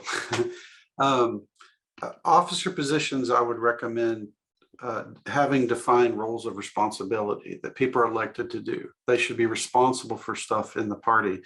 Sometimes people just want to make at-large positions, but they're sort of undefined and nebulous, and it's really just creating officer seats to create officer seats. And I recommend against doing that unless you have a specific reason. There may be reasons I can't think of, but I would strongly suggest officers are elected into clearly defined expectations, and I would consider making new roles for when you have something clearly in mind to do that for. Great, thanks for that insight. And yeah, I mean, I've heard of other counties that do neat stuff, like have directors over different roles and things like that, which may or may not be members of the CEC. Like, again, this is a template, but we're not saying this is the approach that needs to work. We know that the situation is unique in different counties, so y'all find what works for you. But pretty much every county party should at least try to fill these 4 roles. And if not these roles, figure out who's going to fulfill those duties, because a functioning county party organization needs to be doing those type of things. All right, officer eligibility. I mean, we just say that they need to be a voting affiliate. So all of those things we looked about earlier about the eligibility of voting affiliate, a CEC member needs to meet all of those. And if at any time they stop to meet all of them, they stop being a CEC officer immediately. And their terms, they serve from the county convention from when they're elected, or immediately at the business meeting once they're elected, if you're filling a vacancy. And that term ends at the adjournment of the next county convention. So for what it matters, we say that the CEC serves through the end of the next county convention. So a newly elected CEC takes office once that convention adjourns, if that matters. Hopefully it doesn't. Officers may resign, of course, and they need to do so by giving written notification. I will appeal as affiliate coordinator that there were quite a many number of cases this cycle where there were changes in CEC leadership and we at the state party had no idea. Please, anytime there is a resignation or new election of someone onto your CEC, give us notice, let us know, and we'll get all documented, because we're going to continue recognizing the documented members of your CEC until we receive clear written notification that something else has taken place. Officers could be removed for absences if they missed 2 meetings in a row. You may choose to be more generous and extend that out to a larger number, but since business meetings may not be held very frequently, that could be quite a reasonable expectation. Removal for cause is quite similar to the removal of voting affiliates. We made a 2/3 vote of the entire voting affiliate membership. Some people may want to consider changing that to a different number. That's fine. But otherwise, the process is all very same to that other removal of cause we talked about earlier. And then we said that any vacancies can be filled at a business meeting. Spending authority talks about the money and how you can authorize to spend money. We have some prohibitions, things that the CEC and this organization should not do, which feel free to add to this list, but we included as a default. You shouldn't take on debt. Shouldn't violate the LPTEX statement of principles or bylaws in any fundamental way, and you shouldn't support any other political party or its candidates.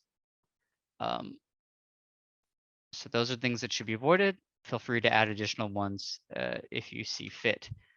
And then we have a section here called operational policy. All this does is it emphasizes that any motion or process that you establish only lasts until your term ends, unless you take action to make it persist. And you should. There are a lot of organizational things that are good to persist from between different conventions from term to term, but those things need to be written down. So this talks about establishing an operations document. You can call it whatever you want, really, but the point is that you generate some document as an organization that describes these are practices we have, these are things we do that we've officially voted on and are clearly described here. And these practices and policies will persist, even at the end of our term and past our term. If there's a new CEC, they inherit this operations document that describes how things are run as an organization.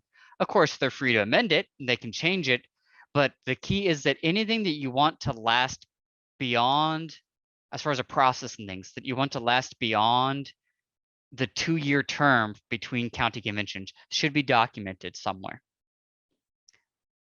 That's how the state party does it, and that's how we recommend the county parties do it. Any questions about that? Because I know that may be a new concept. And there's not this bylaw doesn't require the creation of this. It just says may create and maintain. So it's just in your bylaws describing what you may do and how this happens to provide you a way to basically pass motions and establish practices that will persist beyond your term.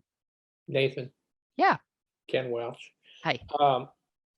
Maybe this is not the time to ask this, but is this where you would have a specific political action committee to support your candidates? Or is that something the party doesn't do, but it's a separate standalone financial thing.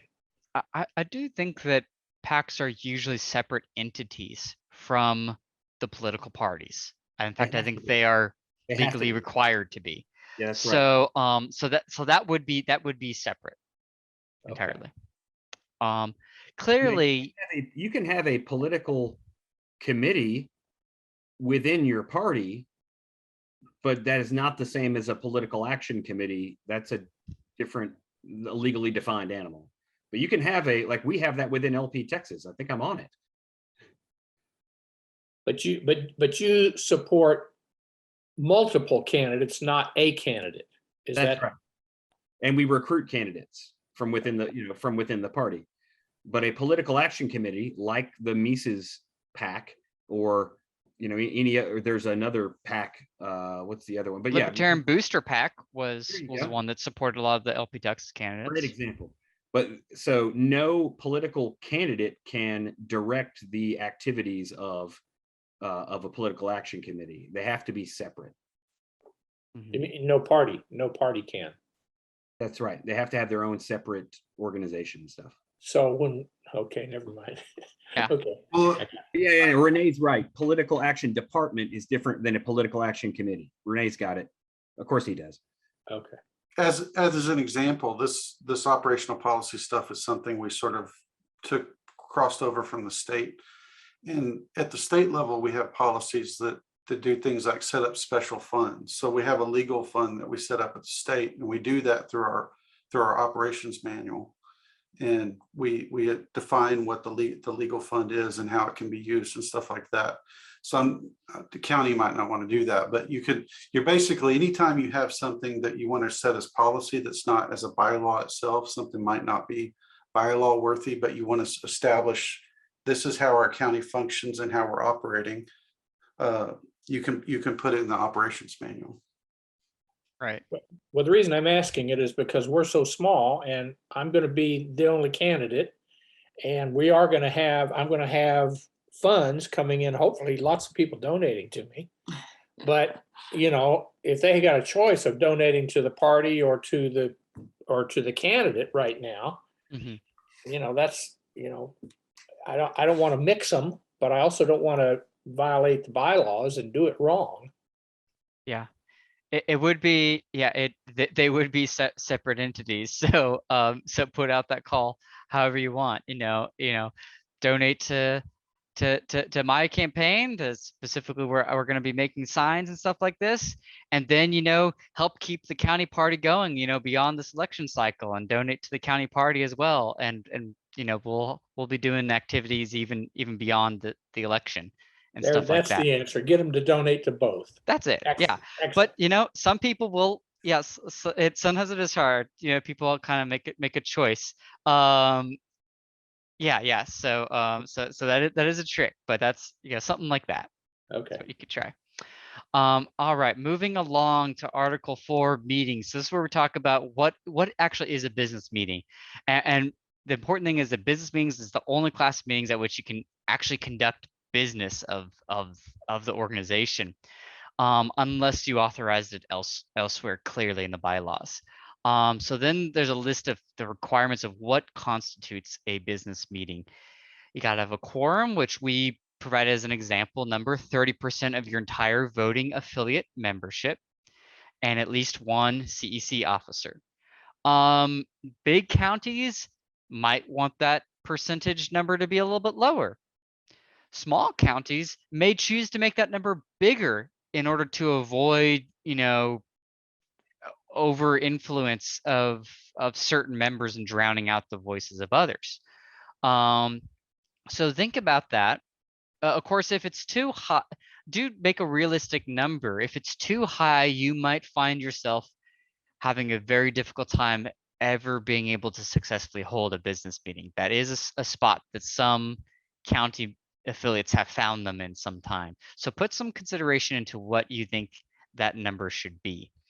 Some counties just make, only make it a certain number or percentage of the CEC membership. So you could do that approach as well. But and say, well, as long as everybody else had at least notice and they knew they could show up and vote, then that's okay. So consider the situation, set up for what you think is right in your area. Who can call the meeting? And there are different ways to do that. Could be the chair, the majority of the CEC, or a third of the entire voting affiliate membership could sign a petition and make it happen. When a business meeting is called, there needs to be a tentative agenda so that people know what's going to be talked about there. So it's important to show up. At least 14 days notice needing to be given, and it describes what valid notice constitutes. Specifically, it's not just posting on like social media, although you're encouraged to also do that. How frequently? So right now in this, we just said the business meeting needs to be held at least once per year. Which is why, earlier we talked about a CEC member would be removed if they miss 2 business meetings. That means, if you only hold 1 business meeting a year, that means that if, they don't show up in 2 years type thing. So yeah, that person would need to be removed. But you could call them more frequently, but you could set a minimum, whatever you think is works for you. The minimum frequency should be something that's easily achievable, but clearly more frequent than the county conventions themselves. And the meetings need to be open to the public, but you can declare a closed session, and this describes how you do that, which is like, okay, we're all here, but now we've voted and we've said we're going to talk about some other stuff. So sorry, members of the public, you need to leave. But that's going to be a rare case, but we want to provide the opportunity to do that. Is that just a libertarian thing, or is there a law that requires it to be an open meeting? It's kind of a Robert's rules thing. Would you agree with that, Arthur? I mean, does the Open Meetings Act Ask that cover it? again. I was answering a different question somewhere. As far as meetings being open or declared as a closed session? Well, are you asking? It was asked if that's a libertarian thing. The question is, does the Open Meetings Act cover this? And therefore, a business meeting of a political party is an open meeting. Well, I'm not a lawyer, but I'll say that I don't think it does. I think this is just our organizational. We're still I know we're governed by state election code, but we're still a private organization, really. And these are just how we operate. I think the Open Meetings Act stuff only applies to government entities. I've heard it described that the Open Meetings Act would probably apply to our conventions. Mm-hmm. Yep, that's true. Our conventions are absolutely public. They cannot be declared closed session. But this is a kind of intra party, deciding its own business of how we run as an organization. I'd comment that the bar to become a voting affiliate so that you can participate in these meetings is quite low. So there's that too. But that's a good point of feedback that we could look into. But I do believe that these type of business meetings may be declared as a closed session, but they convene always as open to the public. So you can't declare it as closed session from the beginning. This should be something that's pretty rare anyway. Pretty rare. The only 2 things I can even think of to do this for is if you're actually talking about something that's truly private, like say you had enough money to pay a staff member and you want to discuss that staff member or something, or if you have a group of people that just show up and they're being really disruptive. If you want to just say, okay, this is affiliates only, y'all need to stop now, you could close the meeting. But this shouldn't be used really that much at all. Right. Agreed. Yep. Then we say you always need to take minutes. I always say if it's not written, it didn't happen. Somehow my boss lets me get away with saying that. And then remote participation. So by popular demand, so we put in here that the CEC may by majority vote allow a fully or partially online business meeting so that participants are able to attend remotely. And notices of how to attend such meetings remotely could be given along with the agenda. So we don't go into great detail in these bylaw templates about how to do that, but we do add explicit, permission saying that it could be arranged to happen remote participation, recognizing that that is a reality nowadays. This doesn't apply to conventions, it's business meetings, but we do want to start moving in that direction as being able to do it when the need arises. And you could hold other type of meetings if you want to, but they're not business meetings. So in fact, you should hold other meetings. You should hold social meetings and other things like that. Planning to put together a booth at the local county fair meeting, something like that. But not a meeting where you're going to be making motions and deciding on official business. I would say that I'd point out another reason this came up, why this specific clause came up, is some counties would, in their bylaws, they really had vague information about holding a special convention or some type of special meeting, but they were often really poorly described. And if you think about what's the purpose of a special type of meeting, it doesn't. If you can do business there and you can do business at a regular meeting, what's the difference? That often was not clarified. Like what is the actual difference between these meetings? So I would, if y'all are in counties that have language dealing with special conventions or special meetings in some way, I would really scrutinize that and say, why does this exist? And make it really clear what that special meeting is to be used for if you want to keep it in your bylaws. Mm-hmm. Yep. Well said. I think like one example is some counties may have that in their current bylaws as that being a place where they could amend their bylaws, and that's all fine and well. You'll see as we get to the bottom here that we provided an alternative and potentially easier method of bylaw amendments. Going on talking about voting, so everybody has all the voting affiliates have the right to vote. Only one vote for each type of thing that matters. Not to be confused with saying that if you use something like approval voting, they can only vote for one option. Approval voting says that they can have one vote for every option. So just saying that no one gets to have two votes just because you like them a lot. Things like that.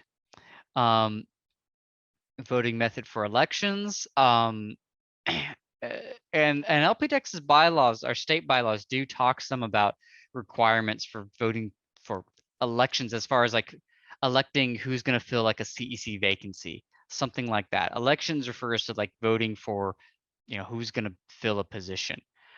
So do review the state bylaws, but otherwise we just say, use whatever method you want, but by default use approval voting, which for those not familiar just means here's the list of options, A, B, C, and NOTA. You can vote for one, all, or only NOTA. I see Arthur in meeting. I'll let him explain approval voting better. If anyone has questions about that, I can talk about it outside of this meeting. But I'm happy to talk about it. I'm a big proponent of approval voting. Yeah. Arthur, we've included this in our proposed bylaws revision, and it is one of the two pieces that I'm the most nervous about, because it does not have broad support within the party, or at least not a majority support within the party at the lower level, at the county level. And they're going to ask questions that, quite frankly, I am not sure I have answers to. Well, I'm happy to remotely meet with people who have concerns there in your county. Approval voting guide or approval voting for dummies, or is there a so you want to approval vote, sort of a one pager or something like that? Well, there's a really simple video that I can share with you. There's also an election science website that talks about it more. But in the end, it comes from what I've discovered. I just have to answer people's specific concerns.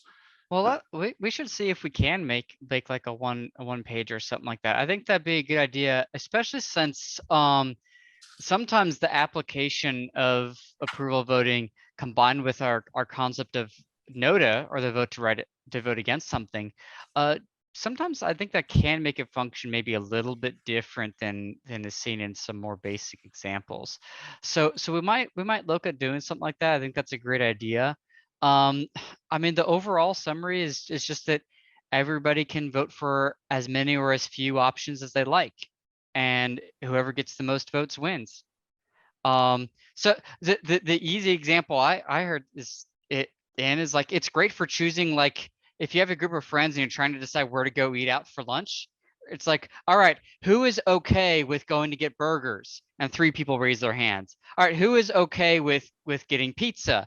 And 4 people raise their hands. 2 of those people were also okay with getting burgers, right? You know, so it's just everybody can say, I'm okay with this. I'm okay with that option also. But if someone like feels strongly about just one, it's like, you know, I'm really feeling a good burger today. They may only vote for a burger and nothing else. But you know, someone may also say, I don't like any of the options presented thus far. No to something like that. Or you could also implement in a way that say, I want to actively vote against burgers. Like, that is just too greasy for me. So there are different ways to vote it to yeah. 2 people have their hands only up only halfway. Yeah. Something like that. But so that's kind of the general, like, high level summary of how approval voting works. There's a question like, why not ranked choice voting? Like, again, this bylaw is written to say approval voting shall be used in all elections, or except we're restricted by LP Texas bylaws, or when a different voting system is decided upon by a majority vote of voting affiliates in attendance. So there's no requirement. Your voting affiliate, your approval voting is just the default that the bylaw gives you to operate at, so that whenever you start, everybody, you don't have to decide every time, but you may decide to use a different system. You may say, hey, in this vote, we'd like to use ranked choice voting instead. Or, hey, for this vote, we'd like to just use plurality voting. So a majority of people present can say, let's make a motion and use this voting system instead for this election. And you're empowered to do that. Yeah, I'll point out that the convention voting is governed by LP Texas bylaws. So you'll have to refer to that for voting at conventions. And I'll say that this statement dealing with voting outside of conventions, approval voting is really simple. It can be more complex when you start thinking about how to incorporate NOTA into it. And I'm happy to talk about that. It doesn't have to be right now. So there's different ways to handle it. And I have what I think is the better way. It's basically what's in LP Texas bylaws. But people understandably might be confused because they're just, it's a new thing. But anyway, Billy, I'm happy to talk with whoever wants to talk about it. And of course, if you really just don't think that's a good fit for you, again, this is just a template. You may change this template, or you could adopt it and then find out that doesn't work, and you could amend this template and define another voting system as your default. Just so that we're clear, do the LP Texas bylaws mandate approval voting in any instances at county conventions or precinct conventions? At the county convention, yes. The precinct convention, it would too if any elections occur. So it's mandatory as a trickle down from LP Texas. Yes, and I know in the past a lot of counties weren't really aware of that, so they just sort of voted in the way that traditional plurality voting. Yeah, but LP Texas does mandate how conventions vote. Okay. Yeah, there is. I think that's under the under state bylaw. I remember the vote at the last state convention, but I wanted to confirm that it did trickle down and apply, and that this will be the first county conventions where that bylaw applies, right? Well, in the past, technically it's always been that way. They've just been modified at the past convention. So there's been updates to it, but it's always been that way. Just counties have, it's been an area that counties have unfortunately not paid attention to that much, or wasn't well communicated to counties. Okay. But Yeah, is, maybe before we end this call here, Arthur, you could find the relevant state bylaw on that, because actually I'm looking at it. I would just say I'm not finding it yet. So, my but feedback for this is that if the state bylaw is going to mandate a particular style of voting that is not plurality, which is the form of voting that most people are most familiar with because it's what's used in general elections, if it's going to mandate that, then then the responsible thing is for the state party or somebody to create a guide, to explain it and to help people administer it and to help people understand it. And while I appreciate Arthur's offer and I'm going to take him up on it, he can't be everywhere all the time. And for us to be able to refer to some sort of a guide, if it's going to be a mandatory part of our conventions, it's appropriate. yeah, I agree with that. Thanks. Cool. And let me know if you do find that bylaw, Arthur, because I was seeing article 4E5, but that maybe it's somewhere else. Yeah. So Yeah, it's very, I'll keep rolling through here, and we can circle back to that and let me know if you find it. yeah, it's under 4E10-4. It's sort of nested 4E10. too deep, so it's in a weird location. We're trying to fix that on the rules committee, but that's where it is, 4E10-4. Balloting for candidates for public and party office. So that deals with like filling the CEC members and for candidates. Is that right? Yes, that's Okay. correct. Okay, I follow. In the next one, it deals with multiple seat balloting procedures, but that's under. Okay. Okay. That'd Cool. be like delegates and stuff. All right. Well, if we have time, we may look at that a little more. I do know we are coming up on 4 o'clock. We've kind of set 4 o'clock as the time we go until, but I'm gonna keep rolling and sticking around for as long as people want to, because I know there's a lot of content to cover. But I do appreciate everyone. Yeah, I'll actually take a quick moment to pause and ask: is there anybody who's been waiting for a good time to ask a question they have, even if it's not on the topic we're currently discussing? They would like to ask it, and we'll take that now. I do. Hey, how can I help? Okay, it is on the topic, but it's more broad. Mhm. Okay, a couple of quick questions. Well, one quick, one maybe not. So at the county convention, is it only the EC that can present any amendments? To the bylaws?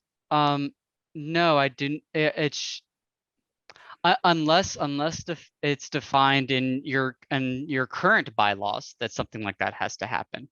And There's but almost nothing defined in our current bylaws. yep, and it's just whenever you come to the agenda topic of amending county bylaws during the course of your county convention, at that time the floor is open for duly elected delegates at that county convention to make a motion to amend the bylaws. I would recommend that the interested parties get together before that convention and try to hammer out wording and wordsmithing to get exactly what you want. Because if you get into wordsmithing from the floor of your county convention, it could just take a lot of time.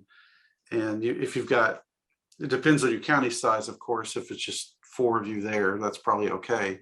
But like in Bear County or Harris County or something, if you have a bunch of people trying to wordsmith from the floor, an hour flies by really fast. Yeah.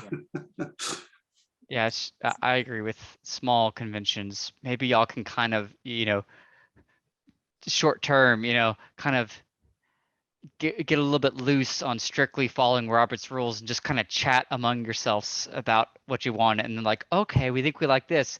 Let's, who's going to make a motion that we make this the amendment? And then, officially you start recording in your minutes. This person moved that we do this, right? But in a large convention, with a lot of people, you kind of have to stick to the more strictly following Robert's rules in order to keep order. Did that answer your question, or was there more you'd like to expand on that, Judith? Definitely, yes. Okay, I've already presented some ideas I had, and I guess what I'd like to know is, some pushback that I have seen or heard is that the LP Texas template is so long and it's telling us all what to do, and it's just keep it simple. And my concern is if you keep it too simple, you're leaving yourself wide open. Yeah. I mean, I think that that's a fair mindset to have either way. I would ask the people who would want the bylaws to be shorter, are they stepping up to serve on the executive committee? Yep. They are? Okay. You know, if we are probably among the 3 largest counties in Texas. yeah, I think that, you know, it's my personal opinion that these bylaws like this help are really more of a help facilitate like how, you know, the business to do, because then every time you needed to do an official action, there isn't ambiguity over how it's done. A lot of the things we put in are based on just experience from looking at other bylaws or just operational experience in the party. And one approach you could take, though, is if someone really thought, well, we want to make this slimmer for whatever reason, we'll start instead of just saying the whole document's too big, we'll start, well, what parts can we take out and identify parts? Someone make the argument, we don't need this part. And then start asking the question, well, what happens if that situation comes up? Do we really need it or do we not need it? If y'all think you really don't need it, then cut it out. I mean, Sure. We're not mandated. This is a template, as Nathan pointed out. And it's ultimately the county's decision what they want. So if the county decides it doesn't need something, that's fine. But I just don't think the document's that long. And ultimately, I try to emphasize our bylaws. As libertarians, we aren't inherently against rules. We all have rules in our lives to govern what we do. They might be unspoken or not written down, but we operate by tons of rules in our lives. The bylaws are the agreement that the party members make of how to operate together, and we need some sort of agreement. We aren't just making rules on the fly that change the next day. We need to all understand how we're coming together to do something, and that's what the bylaws are for. Well, Arthur and Judith, didn't say me, but I'm the one that Judith and I have been kind of arguing about the county In a bylaws. friendly way. In a friendly way. That's good. Yeah, it's all good. Travis County, and I just proposed some minor changes regarding just clarifying some election items and expanding the number of executive committee members to vote on, rather than taking on the entire proposed new template, because apparently the county party's been working with the old bylaws for quite a while, and we seem to be pretty efficient. And I probably will be the next chair. I don't know for sure yet, but you know, I don't see a need for, you know, having every single instance listed like that. It seems like the state party, yes, it's a major, large statewide organization to have a lot of bylaws, but you know, I like to keep it simple, and it seems like we cover, you know, most of what we need to cover. You know, obviously, you know, you have to leave that to the county executive committee to handle issues that may be unusual or never have been thought of before. Yeah, and I think that's totally fair. I think it's great that we have different county parties set up and structured and operating differently, and we'll find out which ones succeed well, and you could have 2 very successful counties with structured very differently because their situation is different, of course. So I'm all for you figuring out and deciding amongst yourself what works best. The main goal with this template was that, I mean, we were starting with the state party. LP Texas we did have a bylaw template sort of provided previously, but it didn't even cover all the required sections that our state bylaws, you know, described should be covered in county bylaws. So we wanted to equip people and counties with a template that covered all the minimum sections, covered all the things that are prudent that we think are prudent for an effective county organization to have, But also as much as possible, have things not mandated in there. It's more like a, this is something you can do, and if you do it, this is how you'll do it type situation. One of the So points yeah. that Ted brought up was the letting the CEC do it. That's actually why we included the section on CEC authority, to make it clear, because it wasn't always clear. Well, who has, what do we, can we vote on this? How do we do this? Do we have permission to do this? And it made it very clear that the CEC has authority to do things as long as they were in alignment with the bylaws. Yeah. Another thing that I would point out, and I think it's good to consider for counties, whether they use this template or not, is the meeting, how to call a business meeting and the requirements for it. Some of the stuff in there is protection, like the temporary agenda and what can be voted on a business meeting. Those are protections for the membership, so that you don't have a few people just doing things behind the scenes and no one's aware of it. So a lot of it, regardless if you use this template or not, I encourage you to always think of communication and collaboration when writing anything. Are you communicating things in a meaningful way to the affiliates who have rights in the party? And it also, of course, talks about how to collaborate and get things done. So regardless of you use a template or not, I think there are good concepts in there that we've tried to apply. Well, and that's where I'm concerned, because if we really want to grow, then we need to spell things out. And I agree, it's not meant to be more rules. I'm the last person who would be about extra rules. It's more about clarity. I am coming in as a new libertarian. I started with Joe and Spike's campaign, and everything has been unclear to me. And anywhere I've tried to look for clarity, I have not found it. I need that spelled out. I need to know how things work. I need to know if I'm going to say run for secretary or treasurer, what does that really entail? Instead of, well, you have the checkbook, but it's not even in the bylaws what any officers actually are supposed to do. And having that spelled out is helpful for new people coming into the party. It's helpful for us growing the party. It's instead of people sort of sitting back and doing the bare minimum just to make sure that we don't do anything against the law. And even then it's hard to say, because we have to rely on the CEC to know exactly what is and isn't against the law, because none of that is in the bylaws. I like the clarity. I think we need to stay flexible by all means, and the simpler the better. But flexibility is not the same as ambiguity. And I think we ought to eliminate as much ambiguity as we possibly can. Yeah. Nathan's got the order of business here on the screen, and that's an example of something that's it's certainly adding text and making the document longer. But one of the big reasons we added this is not that you couldn't find an agenda somewhere else, and all this stuff is somewhere else. But we wanted to have it in an easily accessible document to make it clear, this is what you do at a county convention, and just put it all in one place so it's easy to see and people know what's going to happen.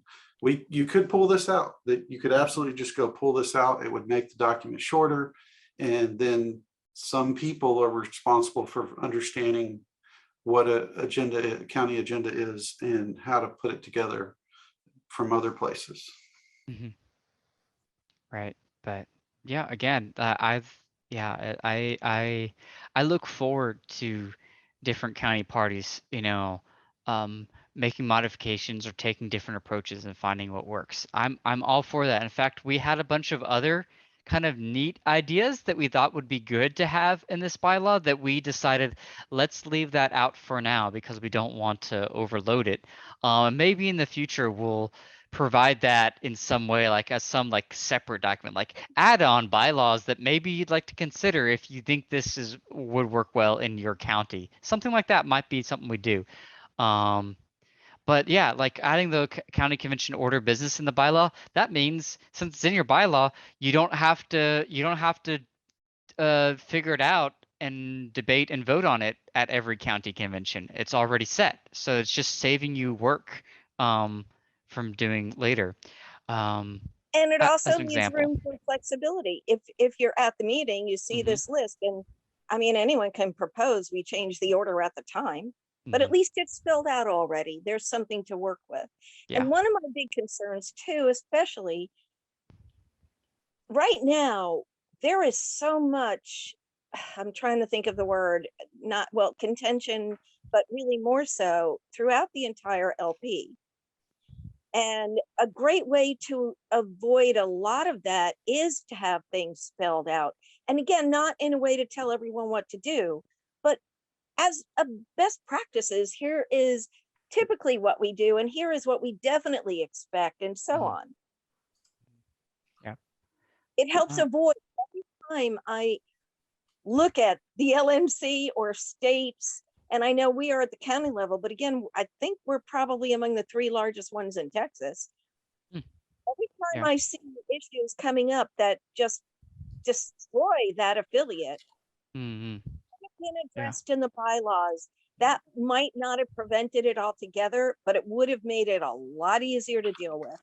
And I'm looking at prevention and anticipation, Mhm. because we want to grow. We don't want to be a cute little party here in Travis County. We want to grow. And to do that, we better be prepared. Yeah. That's right. Is there, Okay. I'm just wondering what your experience has been. Am I just kind of Oh, I'm agreeing with what you're saying. You know, I my experience is the conversations that I have with other people across the state. You know, but so I can't really speak more to that. We based on the feedback and stuff we're hearing is what precipitated this bylaws template. So exactly? this is the And result yeah, of feedback we received, but we still recognize that other and there's some areas that I've already pointed out that different counties should really consider changing, like maybe the quorum percentage and things like that. So definitely everyone needs to consider their own situation. Let me just finish walking through this template here. Nathan, Yes, go ahead. could I just qualify one thing? Because I realized that it may have been taken that I'm talking about the caucus war stuff. I definitely was not. I know that has been an issue among libertarians. I'm talking about in general, leaving I hear you. ourselves wide open. I am not for or against any caucus or people who aren't in them or anything else. I No want us worries. all to I just don't grow even have liberty. time to keep up with that stuff. Right. So I just want to grow liberty with everyone. Go ahead. that's Sorry. right. All good. So the other stuff talking about conventions under Article 6, governing authority, just reminding you, hey, there are some general rules talking about how the conventions are held. So be sure that you review those and follow that. This is an example of a section that could be removed from here because really doesn't it frankly it doesn't serve any purpose besides serving as a reminder that there are requirements for how the conventions are held that exist outside of this document, and that's in the state And bylaws. also, if this is removed, it's still true. Yes, that's why it could be removed, but it's here as a reminder that this county bylaws is not exhaustive of everything relevant. But also you don't want to have the same requirement in 2 different documents, because if you change it in one, then you'd have to amend it in the other. So that's not a good thing either. Then we talk about at the county convention, just that, you know, the county chair could designate temporary officers, people to help them with their duties and things like that.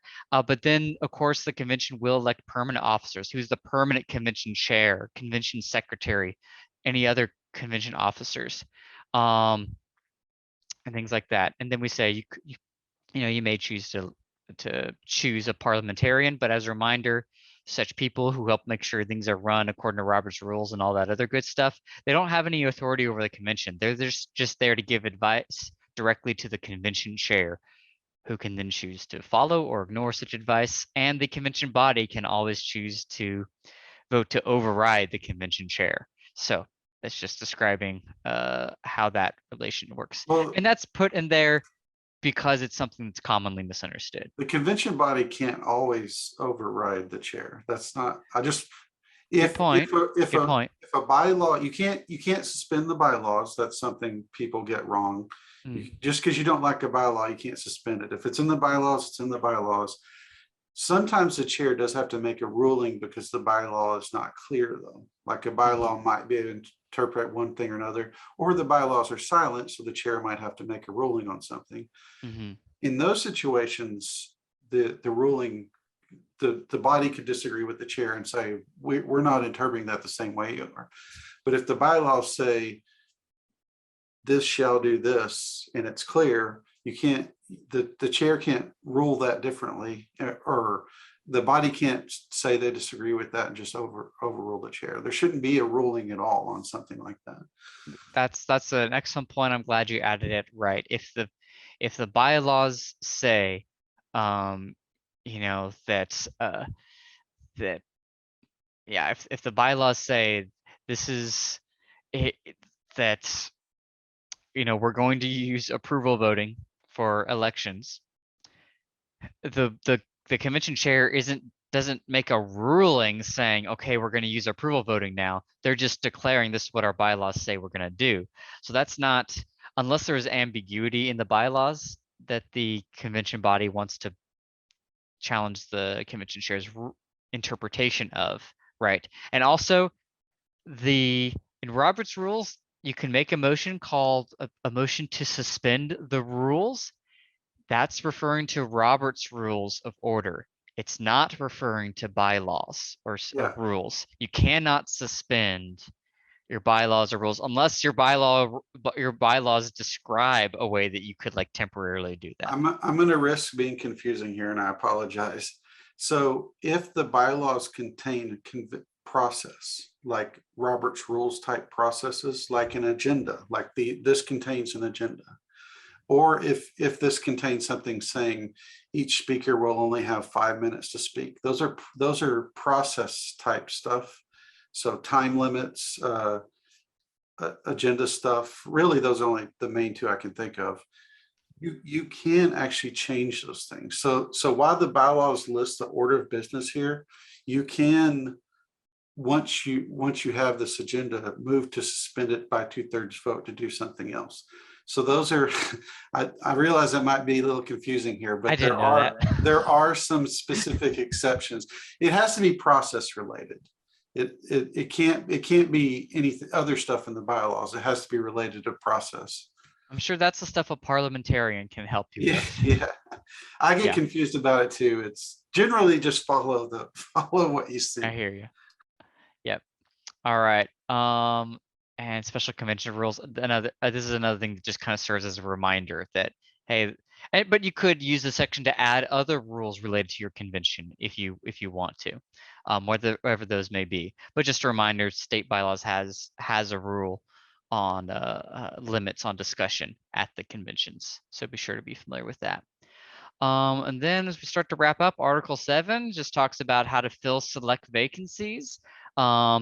This is in response to a state party bylaw that talks about whenever a select vacancy exists, the counties, the affected counties that are involved in that district can cast a vote to fill that vacancy, but they have to have a process in their bylaws describing how they cast their vote. So this is the template, the process that we provided, but y'all could adopt another way.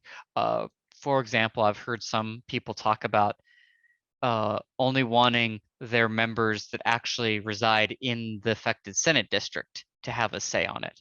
That's fine. You know, draft up a county bylaw and adopt whatever you think works best. But what we put here hopefully is relatively simple and straightforward to do, so that your county party can always have a vote in filling affected select vacancies. And then authority, this is just some administrative stuff. If there are any previous bylaws and stuff, once you adopt this, it overwrites them. If there's a conflict between election code or Texas bylaws, those are recognized as superior over the county bylaws. So if it just making sure if you make some sort of mistake or say to do something that contradicts other requirements that exist, those other requirements are still in place. And the duration of motions, this is what we talked about earlier, whereas if you take motions and votes, I mean, those are only good until the end of the next county convention, unless you preserve those things in an operations document. Most of the votes that you take, though, are just going to be related to immediate actions that you're taking anyway. There probably are going to be quite few cases where you would even be considering or making a motion that would have a lasting ongoing, a call for lasting ongoing action, for multiple years and things like that. But if so, write them down in an operations document.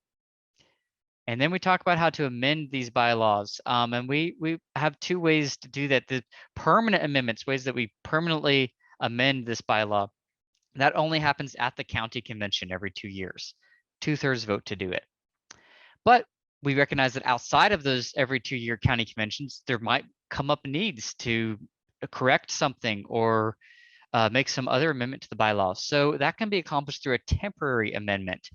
And this describes how you can do that by calling for such temporary amendments to be considered at a business meeting. And at that business meeting, a 2/3 vote of those in attendance could adopt that temporary amendment. But it only remains in effect until the adjournment of the next county convention. In other words, if the next county convention doesn't adopt that temporary amendment as a permanent amendment, it goes away. We do say that automatically anything that's been adopted as a temporary amendment will be considered at the county convention to become permanent, but it isn't automatically. And importantly, the delegates at the county convention, they have the right to reject a temporary amendment by just a majority vote at any time. So if between county conventions, there was a business meeting called that made some bad temporary amendment that affected how things go at county conventions, and not a lot of people showed up, and just a 2/3 vote was easy enough to get that to pass, the county convention delegates could show up, say, oh, this is a bad temporary amendment. We don't want this to be in effect. A majority of us are going to vote and strike it down right now. And it's not going to affect how this convention goes, because we as the county convention delegates, decide the direction that this party will take. Nathan, I'm forget. Does this document mention when amendments go into effect? I believe they go into effect at the end. Typically, they go into effect in the end, which would, I think what you said wouldn't be true. Well, it's a temporary amendment.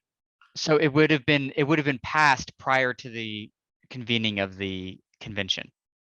That's why it could be in place. I guess it's actually not clear on that. Maybe we could look at that in the future. Okay, I think it is, but anyway. And then minor corrections just talks about, hey, if there's little glitches and stuff like this, the CEC with unanimous vote can fix it. Y'all empowered to just fix formatting and stuff in these bylaws. It's not like you can't touch it at all if the need arises, but you have to give notification of even those changes at the next business meeting to make sure people know anytime the document of your bylaw was modified in any way. Then it ends. This just document when you certified these bylaws, and we recommend keeping track of when amendments were made and what type of changes were made there. So that hopefully you'll have a nice long history showing the evolution of your county bylaws. Thank y'all for listening to me go through that. Any questions about the county bylaws template?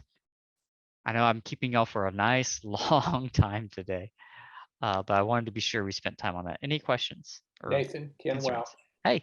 If we approve this template as is in our first county convention, do we need to send that to the state, or is that just something we keep local?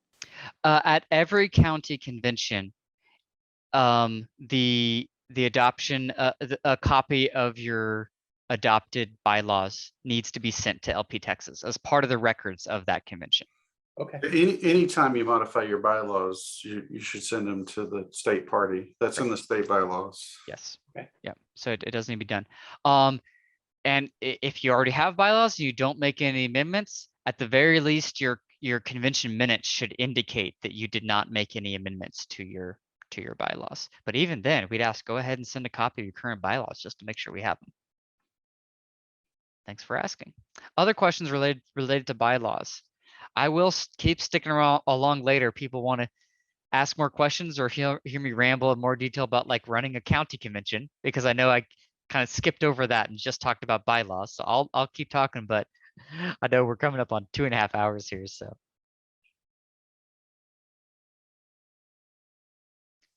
okay. Well, interrupt me at any time if there are questions. Leave at any time if you need to. That's fine.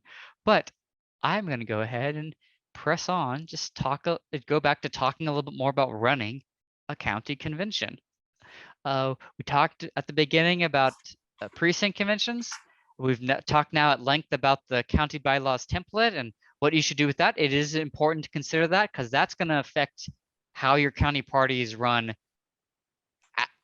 for the 2 years between conventions. So it is very important to give that careful consideration. Let's talk a little bit about what it's actually going to look like at your county convention. So like at precinct convention, people are going to show up, and what you'll want to do is you'll want to be prepared with a list of the people who you've determined are eligible delegates to vote in your county convention. That's everybody who participated in those precinct conventions. So it should be everyone who is listed on those rosters and signed the oaths. It should be all those people.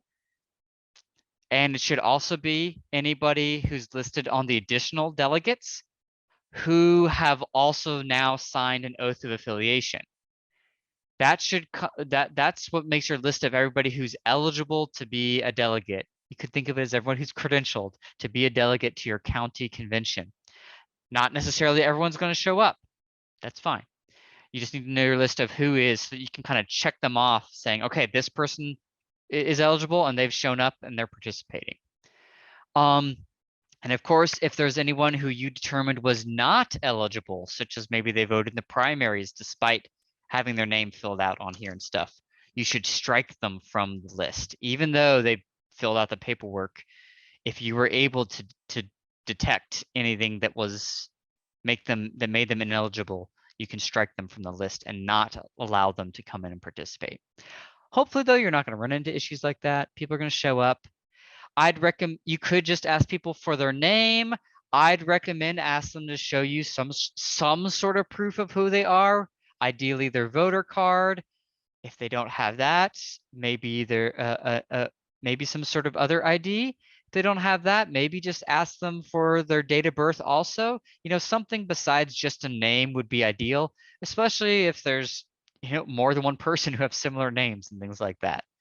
So you figure out how you need to handle that at your county convention. And just as people show up, just check them in.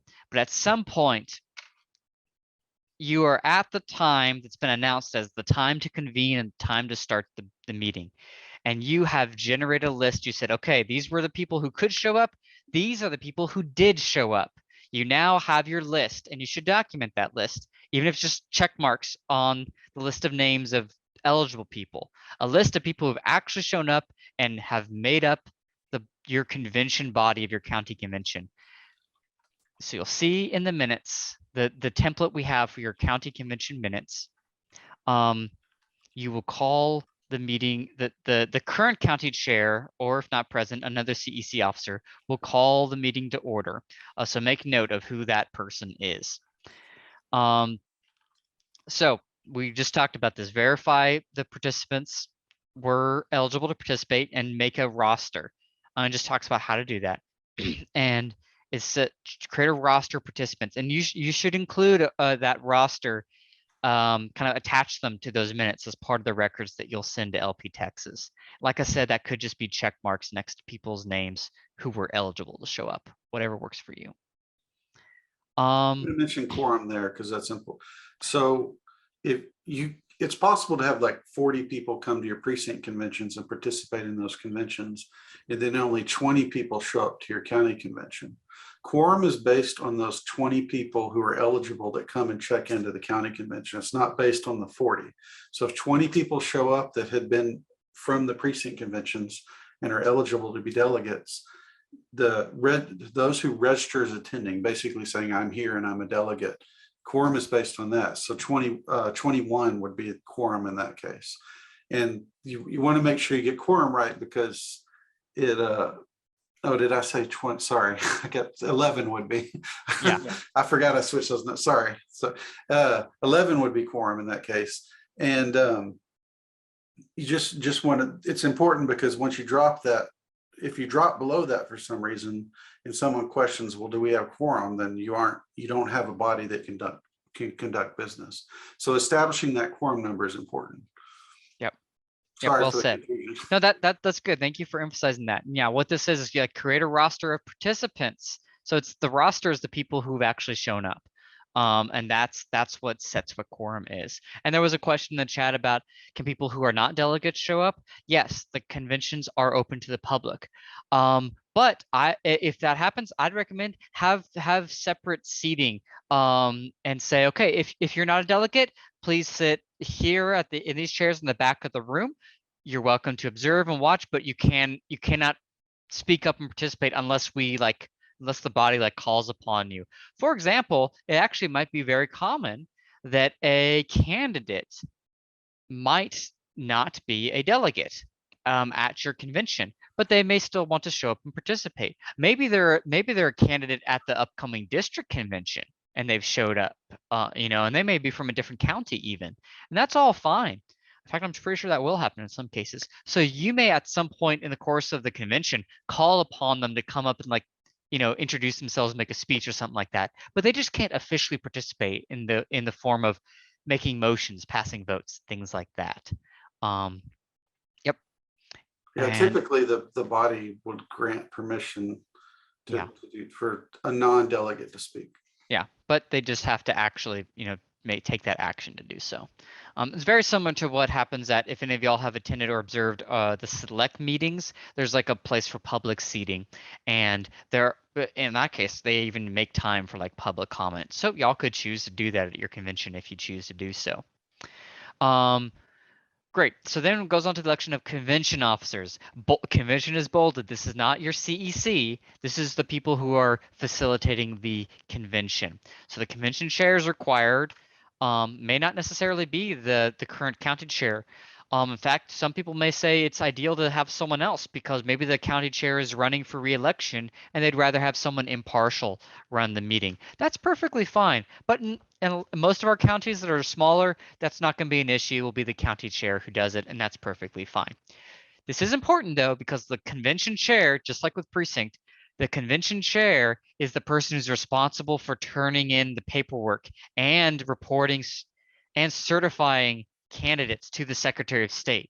So this is an election code defined meaningful role, who is someone who has duties beyond just the running this meeting. So careful thought should be given to that. If you can, have a secretary so that someone is taking minutes and notes of this.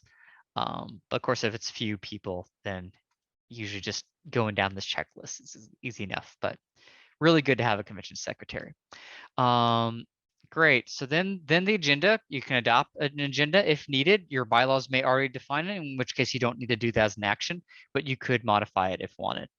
Then you get to nominations for public office.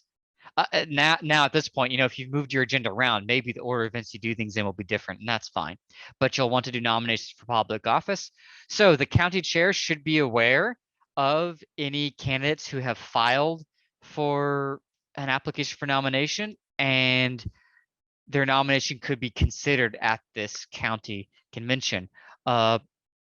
Myself and the state secretary have been in communication for over the last months over that topic, so hopefully everyone is aware of this.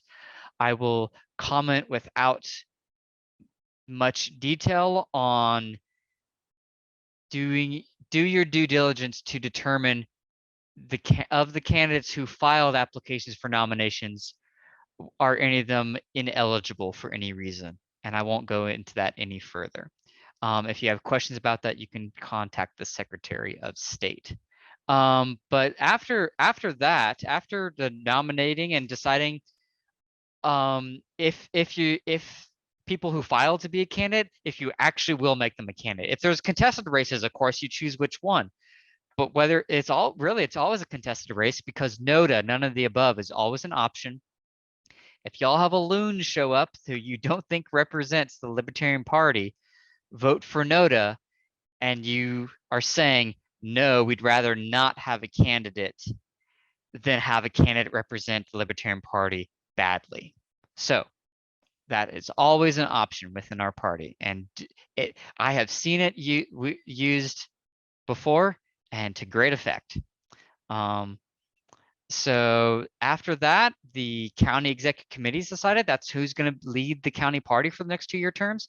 You need to have a county chair. It's funny, I say you need to, and then I just talked about NOTA and stuff.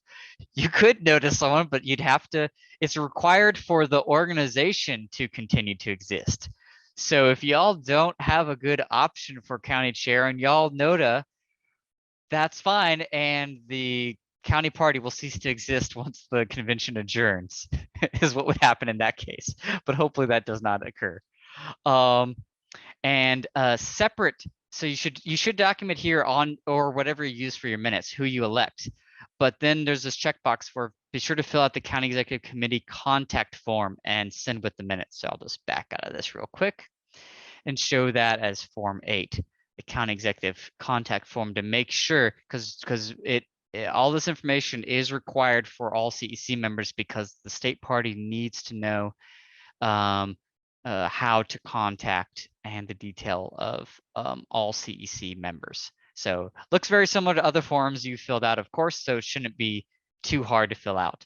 And again, you could use as many pages as necessary with that. Going back to the minutes, after your CEC is elected, is the choosing of your delegates to the state convention and also any applicable district conventions. We recommend start with state because you always have to do that. Or rather, that's always going to apply, I should say.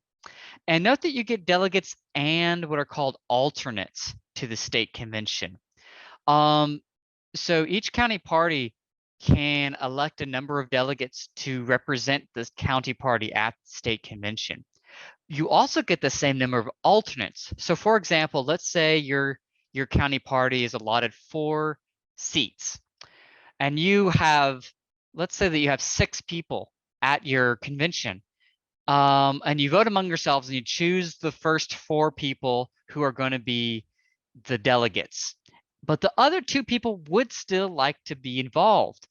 You could elect them as alternates. And what happens is, if of the 4 people you elected to go, maybe one of them can't show up, something happens, or maybe one of them can only show up on one day but not the other day, and or maybe they have to leave suddenly for whatever reason. Well, if that happens, if the alternates are present, then whenever that delegate seat becomes available, the alternate gets to come and fill in that seat. So the county party can use alternates to ensure that you always maintain the full amount of representation that you are allotted at the county party, even if something happens with the main people you elect as delegates. Is anybody on the call not familiar with where to go see how many delegate seats your county party has? That is described in the training, things like that. But if anyone's not aware, let me know. And there was a question here: is you should number should you number alternates? The answer to that is yes. So let me, whenever you do elect the delegates and the alternates, you'll want to fill that out on the form. So that is going to be Form 9, is the elected delegates to state convention. So this is where you can list your delegates that you elect. And again, we need to know how to contact them in case there's any issue. The credentials committee that myself and others are on, this is the most important form we will be looking at to make sure we can identify people who can show up and vote at state convention. And then there's the separate form for your alternates.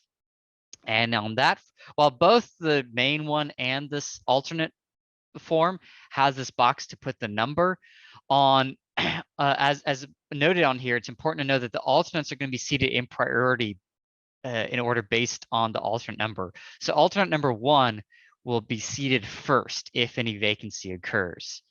And then if there's another vacancy, alternate number 2 could be seated at that time. So the order in which they're listed here matters. And then lastly, if there are any district conventions, you'll elect delegates to those district conventions. Now you can handle this in different ways. You may choose to only elect people who actually live in that district. That's fine, but there's no requirement to do so. Sometimes people just say, hey, everybody here at county convention is elected. Let's vote and make all of us to be delegates to applicable district conventions. Others may say, hey, everybody that we just elected as a delegate or an alternate, let's also make you a delegate to district conventions. So figure out whatever approach you want to use.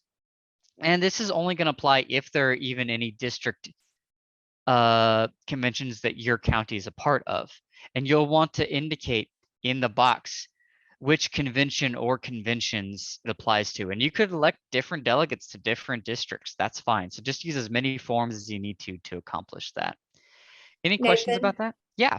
Yeah, DM Welch. Hey. I know that Joe Barnes Burns.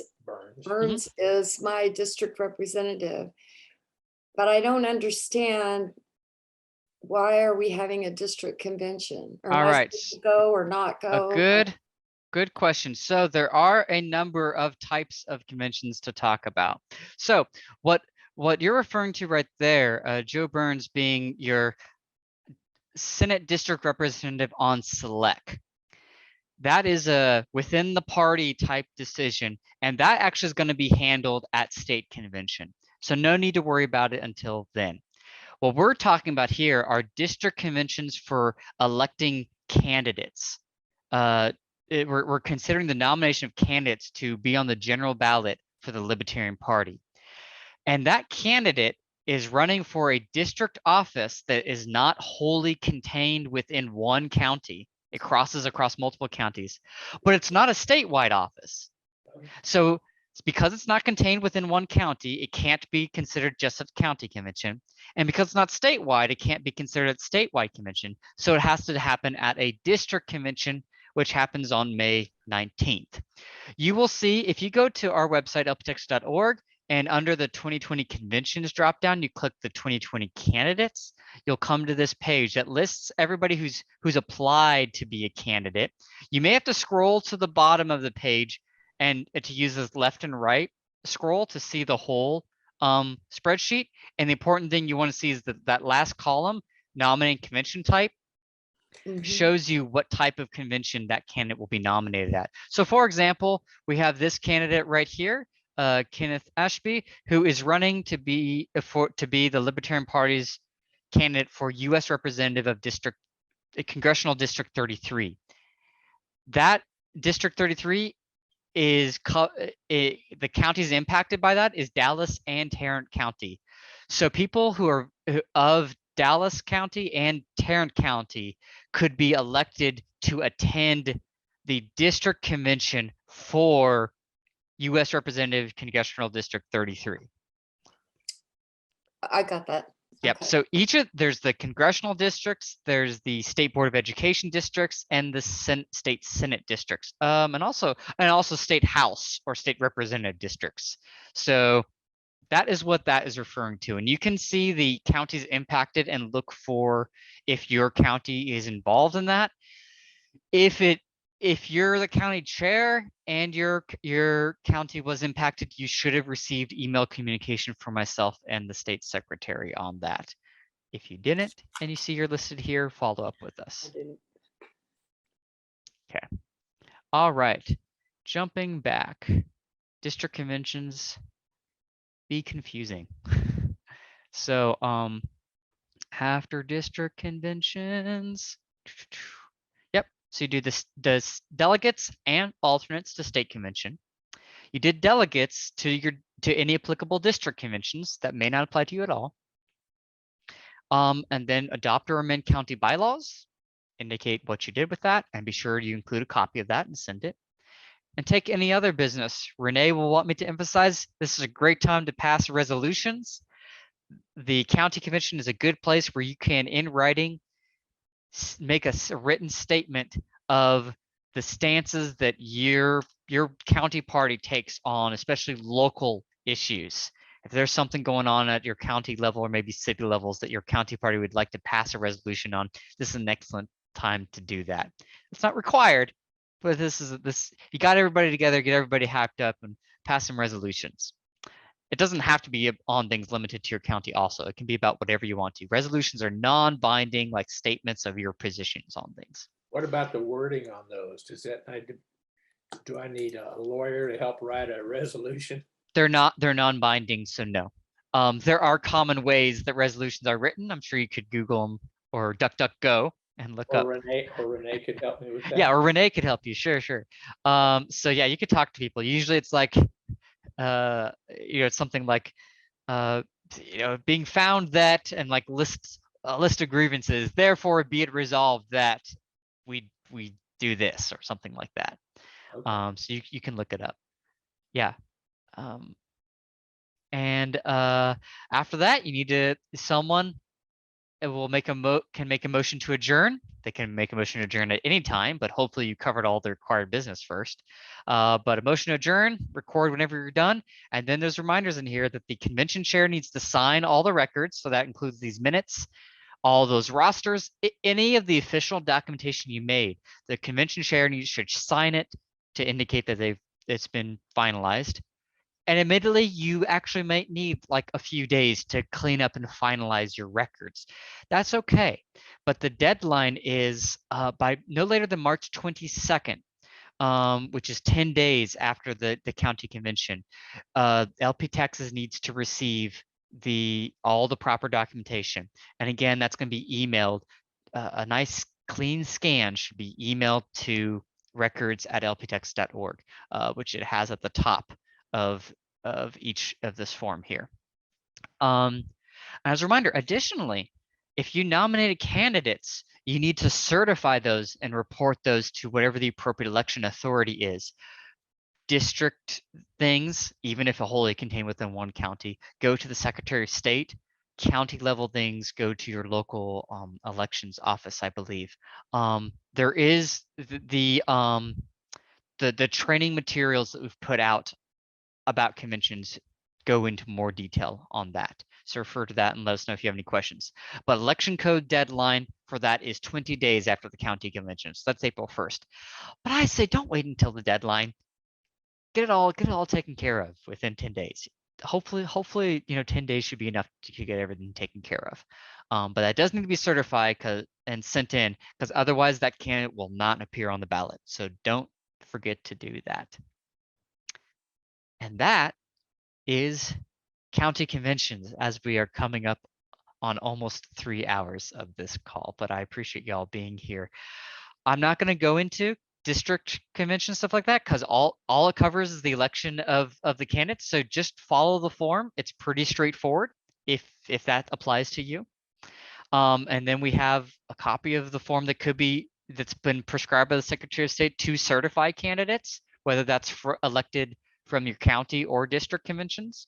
I do advise still contacting the Secretary of State to make sure that covers everything.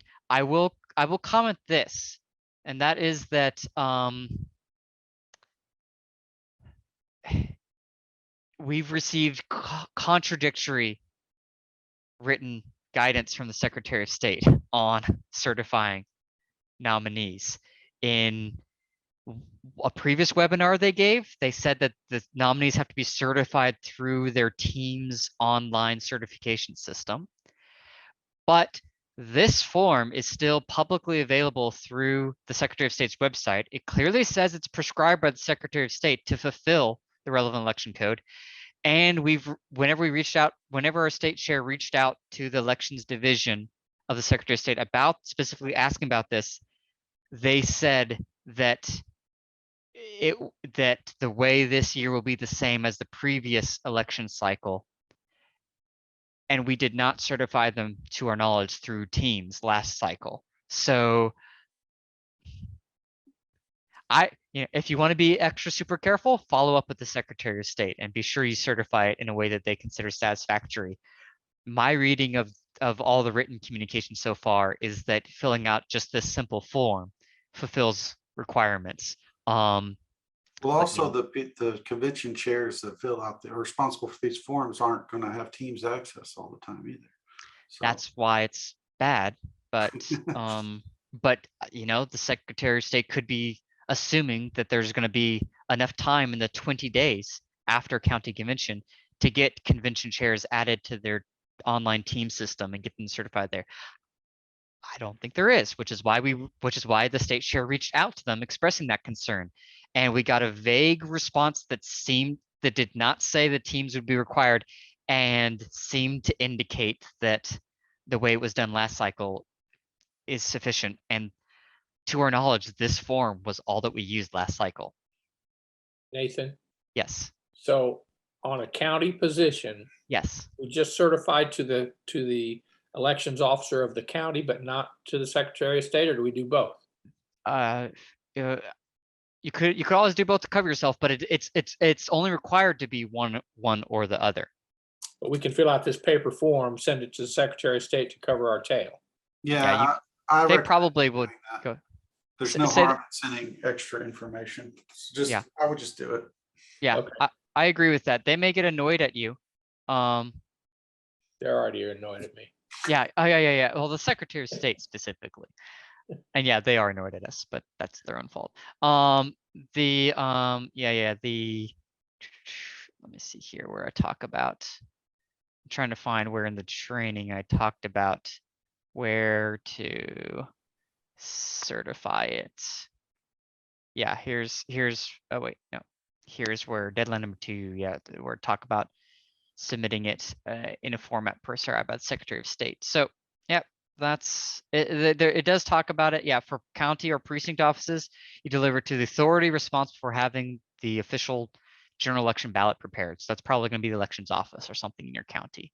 Statewide and district offices, even if that district is wholly contained within one county, has to go to the Secretary of State. It's so annoying, so confusing, but that's that.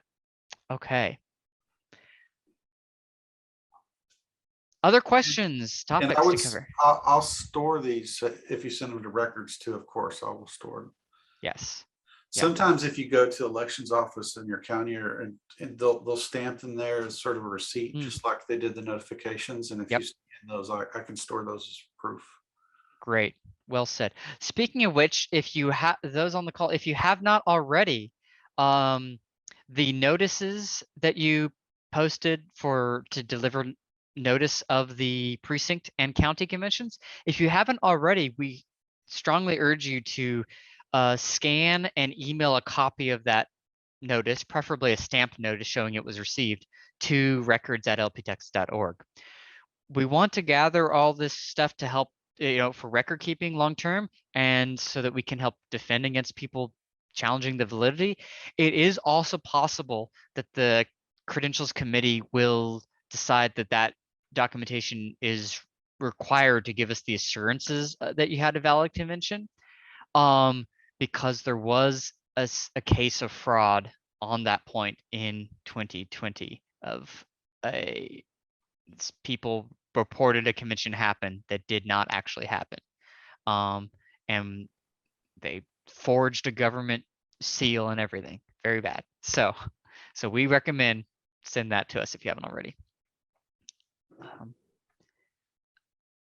Other questions or topics? I really appreciate as many of y'all staying on for as long as we have, but I'm still here and I'm happy. Did you have something, Judith?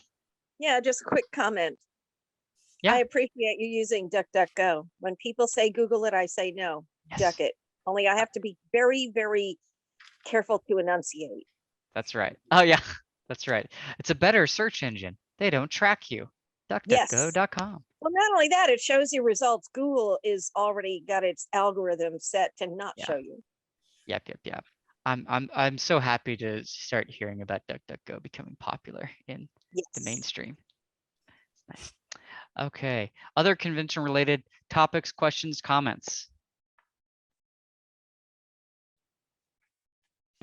Not directly, but I would love one or more on one just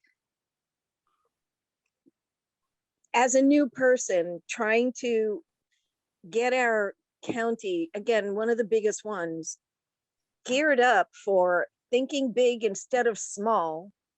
Because my experience has been it's still thinking small and thinks it can get away with that. And I don't think we can. I would love just, and I know you guys have to stay neutral, of course, and I will live with whatever happens because it's not up to me. I'm just one person. But I was hoping to get some better feel for why you came up with what I'm seeing as parts of a best practices manual, really. What led you to those things? Why does not spelling almost anything out maybe not work? Those sorts of things. Yeah, specifically with the bylaw template, right? Do you have any comment on that, Arthur? You were we collaborated a lot, but you know, the first draft was mainly you know, you were the main architect of, so and you've been around in LP Texas for you know, active for quite a while. So what were your thoughts on whenever you were putting this together? The main initial driver was the template that we were using and sharing was just really bad. It had some vague stuff in there, and it just had what I thought were bad practices. So I just wanted to go through the document and sort of collect what are good ways to do this, grabbing best practices, for lack of a better term, from different areas. And also we had state level changes about how select fills vacancies and stuff that required, and a lot of counties got hung up on that stuff. So I wanted to have an updated template that the counties could refer to that would be reliable and a good reference for them. And what Nathan helped a lot with is just keeping it clean and to the point of helping the county do what it needs to do. So hopefully it answered the questions it needed to answer that we've routinely seen and help the county function well in a way, like I mentioned before, that considered open transparency and communication with the affiliates of the county. Because there's some bad bylaws out there that are clearly don't have the member affiliates interest in mind. And while a county can do that if it wants to, we wanted to set a good example. Yeah, I really appreciated that. I mean, so many long nights on the weekend, you and I were wordsmithing that template, you know, in excruciating detail. But that's again, I mean, I just emphasize again and again, it is a template. You know, we tried to take it was the feedback that we were getting from counties as affiliate coordinator over the last like year and a half plus, and active member before then. I've tried to listen to what are the pain points that people are talking about, and what are the things that they say they wish they had as guidance. And the most frequent feedback I received was people wanting some sort of best practice, you know, something that they could work off of, and that's what we attempted to deliver here. But we are libertarians, and we're not going to mandate, you know, that this be adopted. But we want to. I hear some people say, you know, that the state party is sometimes overly bureaucratic and stuff, and I can take that feedback. But my hope is, you know, it's just that people would see we're trying to generate resources and tools that our local affiliates are empowered to use, but not required to use. We want to equip you with the I best. want to way. point out the issue about when people bring up the word mandate or forcing people to be.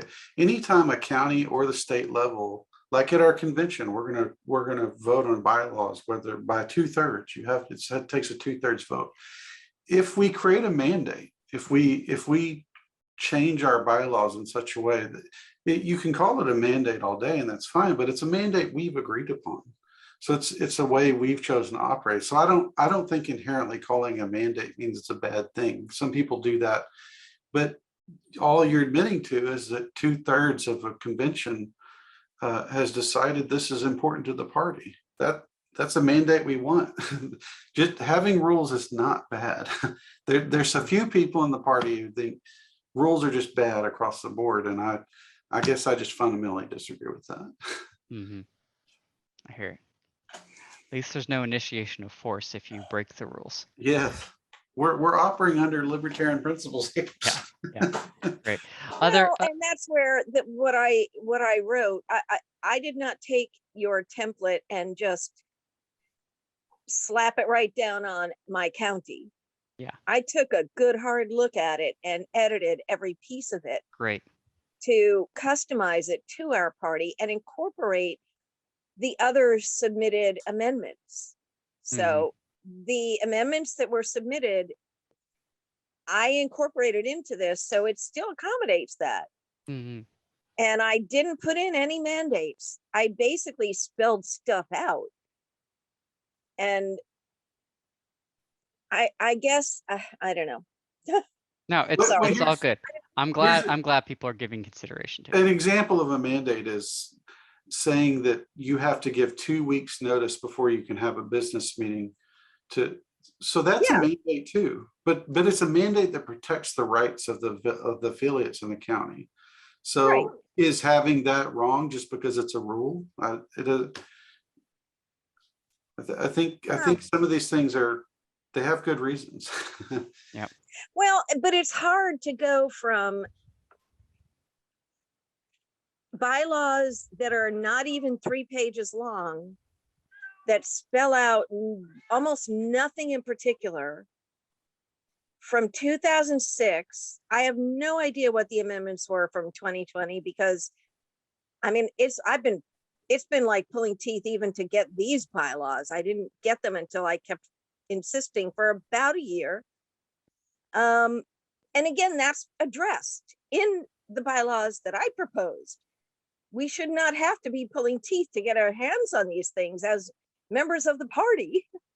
They should be a lot more easily accessible. Well, but it's not spelled out in the current bylaws. And so taking the current bylaws, which are from 2006, with I don't know what amendments of 2020, and making it into something that's just more clear, more transparent, doesn't impose any more rules. It doesn't have any more rules than the current ones. It just spells things out. So new people coming in can find what they're looking for, so that there's a reference for people to go to when they have a question, instead of fighting it all out all the time, which, by the way, we don't fight here. We're a very friendly county affiliate. Y'all must not be real libertarians then. I know, apparently not. Apparently not. But questions come up, and there are just a million things that I think we can be doing and we're not doing, because it's also kind of sit back and listen for a few minutes and then have dinner and drinks. And I'm so done with that. Yeah, each county is going to have its own We challenges. should be doing so much more than that. There's places for both. They definitely need to have that just sit down social, just chill, you know, share some beers and stuff. But then you should also have business meetings as defined in the bylaws and get stuff done. So that was the design here. Judith, if you want to get people in your county together sometime, I know we don't have a lot of time now, but I'm happy to meet online with people in your county. And I should have said this earlier when we've lost about half the people now, but I'm also happy to talk. This is recorded. I'm happy to talk to people about rules committee stuff, because that's been released. a draft of that. So anything bylaws related or state convention rules, I'm happy to meet with people online and have a discussion about that stuff. I If it appreciate it. Because going from less than 3 pages to, I think it's 18 or 19 pages I came up with based on your template. Well, your template, but not just that. Like I said, I went through every word and changed things, pulled stuff out, changed things around, made it match, made it customized to what was also proposed. And by the way, I added a clause for severability. But that's the only one I added. Mm-hmm. That's a hard one for people who are used to just, it's no biggie, keep it simple, do whatever. Mm-hmm. But you know what? The only reason a lot of extra stuff is happening is because I'm doing it and I can't keep doing it. I feel you there. Yep. Sometimes people say, hey, things just work as they are now, and there's not realizing, well, they're just working because there's a few people who have just voluntarily stepped up to fill the needs that have gone unrecognized. And once that person leaves by choice or otherwise, just if something happens, then is everything just going to fall apart and stop happening? No one's going to know how things work. So I'm a fan of designing voluntary processes that don't fall apart, that aren't fully dependent upon a small number of people, Right. specific I'm one of those, individuals. Yeah. yeah, I'm one of those dreaded boomers. I could go any day. You don't want to just leave all that undone. No. Yeah. And actually, I'm also building teams, and that is part of my point. Perfect. Is to build teams so that if anything happens to me, it won't end just because I'm gone. Right. The thing is, though, my work is exponentially bigger Mm-hmm. and takes more energy just because, like I said, it took me a year to finally get my hands on the current bylaws. Mm-hmm. It should not take a year for me to find those. Yeah. Agreed. So I am looking forward to continuing to see the direction that LP Texas and all of our county affiliates grow. I see a lot of maturing as an organization happening over the last year, and I hope to continue seeing it. But both growth in terms of numbers and growth in terms of our structure and making ourselves effective at achieving our goal, which is a world set free in our lifetime. So I'm Yes. looking forward to that happening. I'm going to go ahead and close the call here. I thank you everybody for participating. This event was recorded, so we'll get this whole 3+ hours posted on the YouTube channel for the benefit of those who like to listen to the thrills of details of conventions on their afternoon walks and things like that. So thank you again, everybody, for participating. If you have additional questions or comments or things come up, myself, Arthur, and lots of others on the affiliate team and the rest of the LP Texas staff are often available on the LP Texas Discord server. So it's a great place to reach us.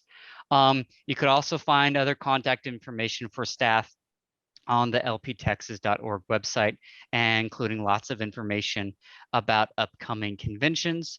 And if you haven't yet, I'd also say on the Discord channel, on the announcements channel, there's a couple great consolidated lists of all the different precinct and county conventions that are coming up. So if that's a little bit easier to navigate than the events calendar itself. So thank you again, everybody who is participating. I wish everybody the best of luck in the upcoming conventions. Until then.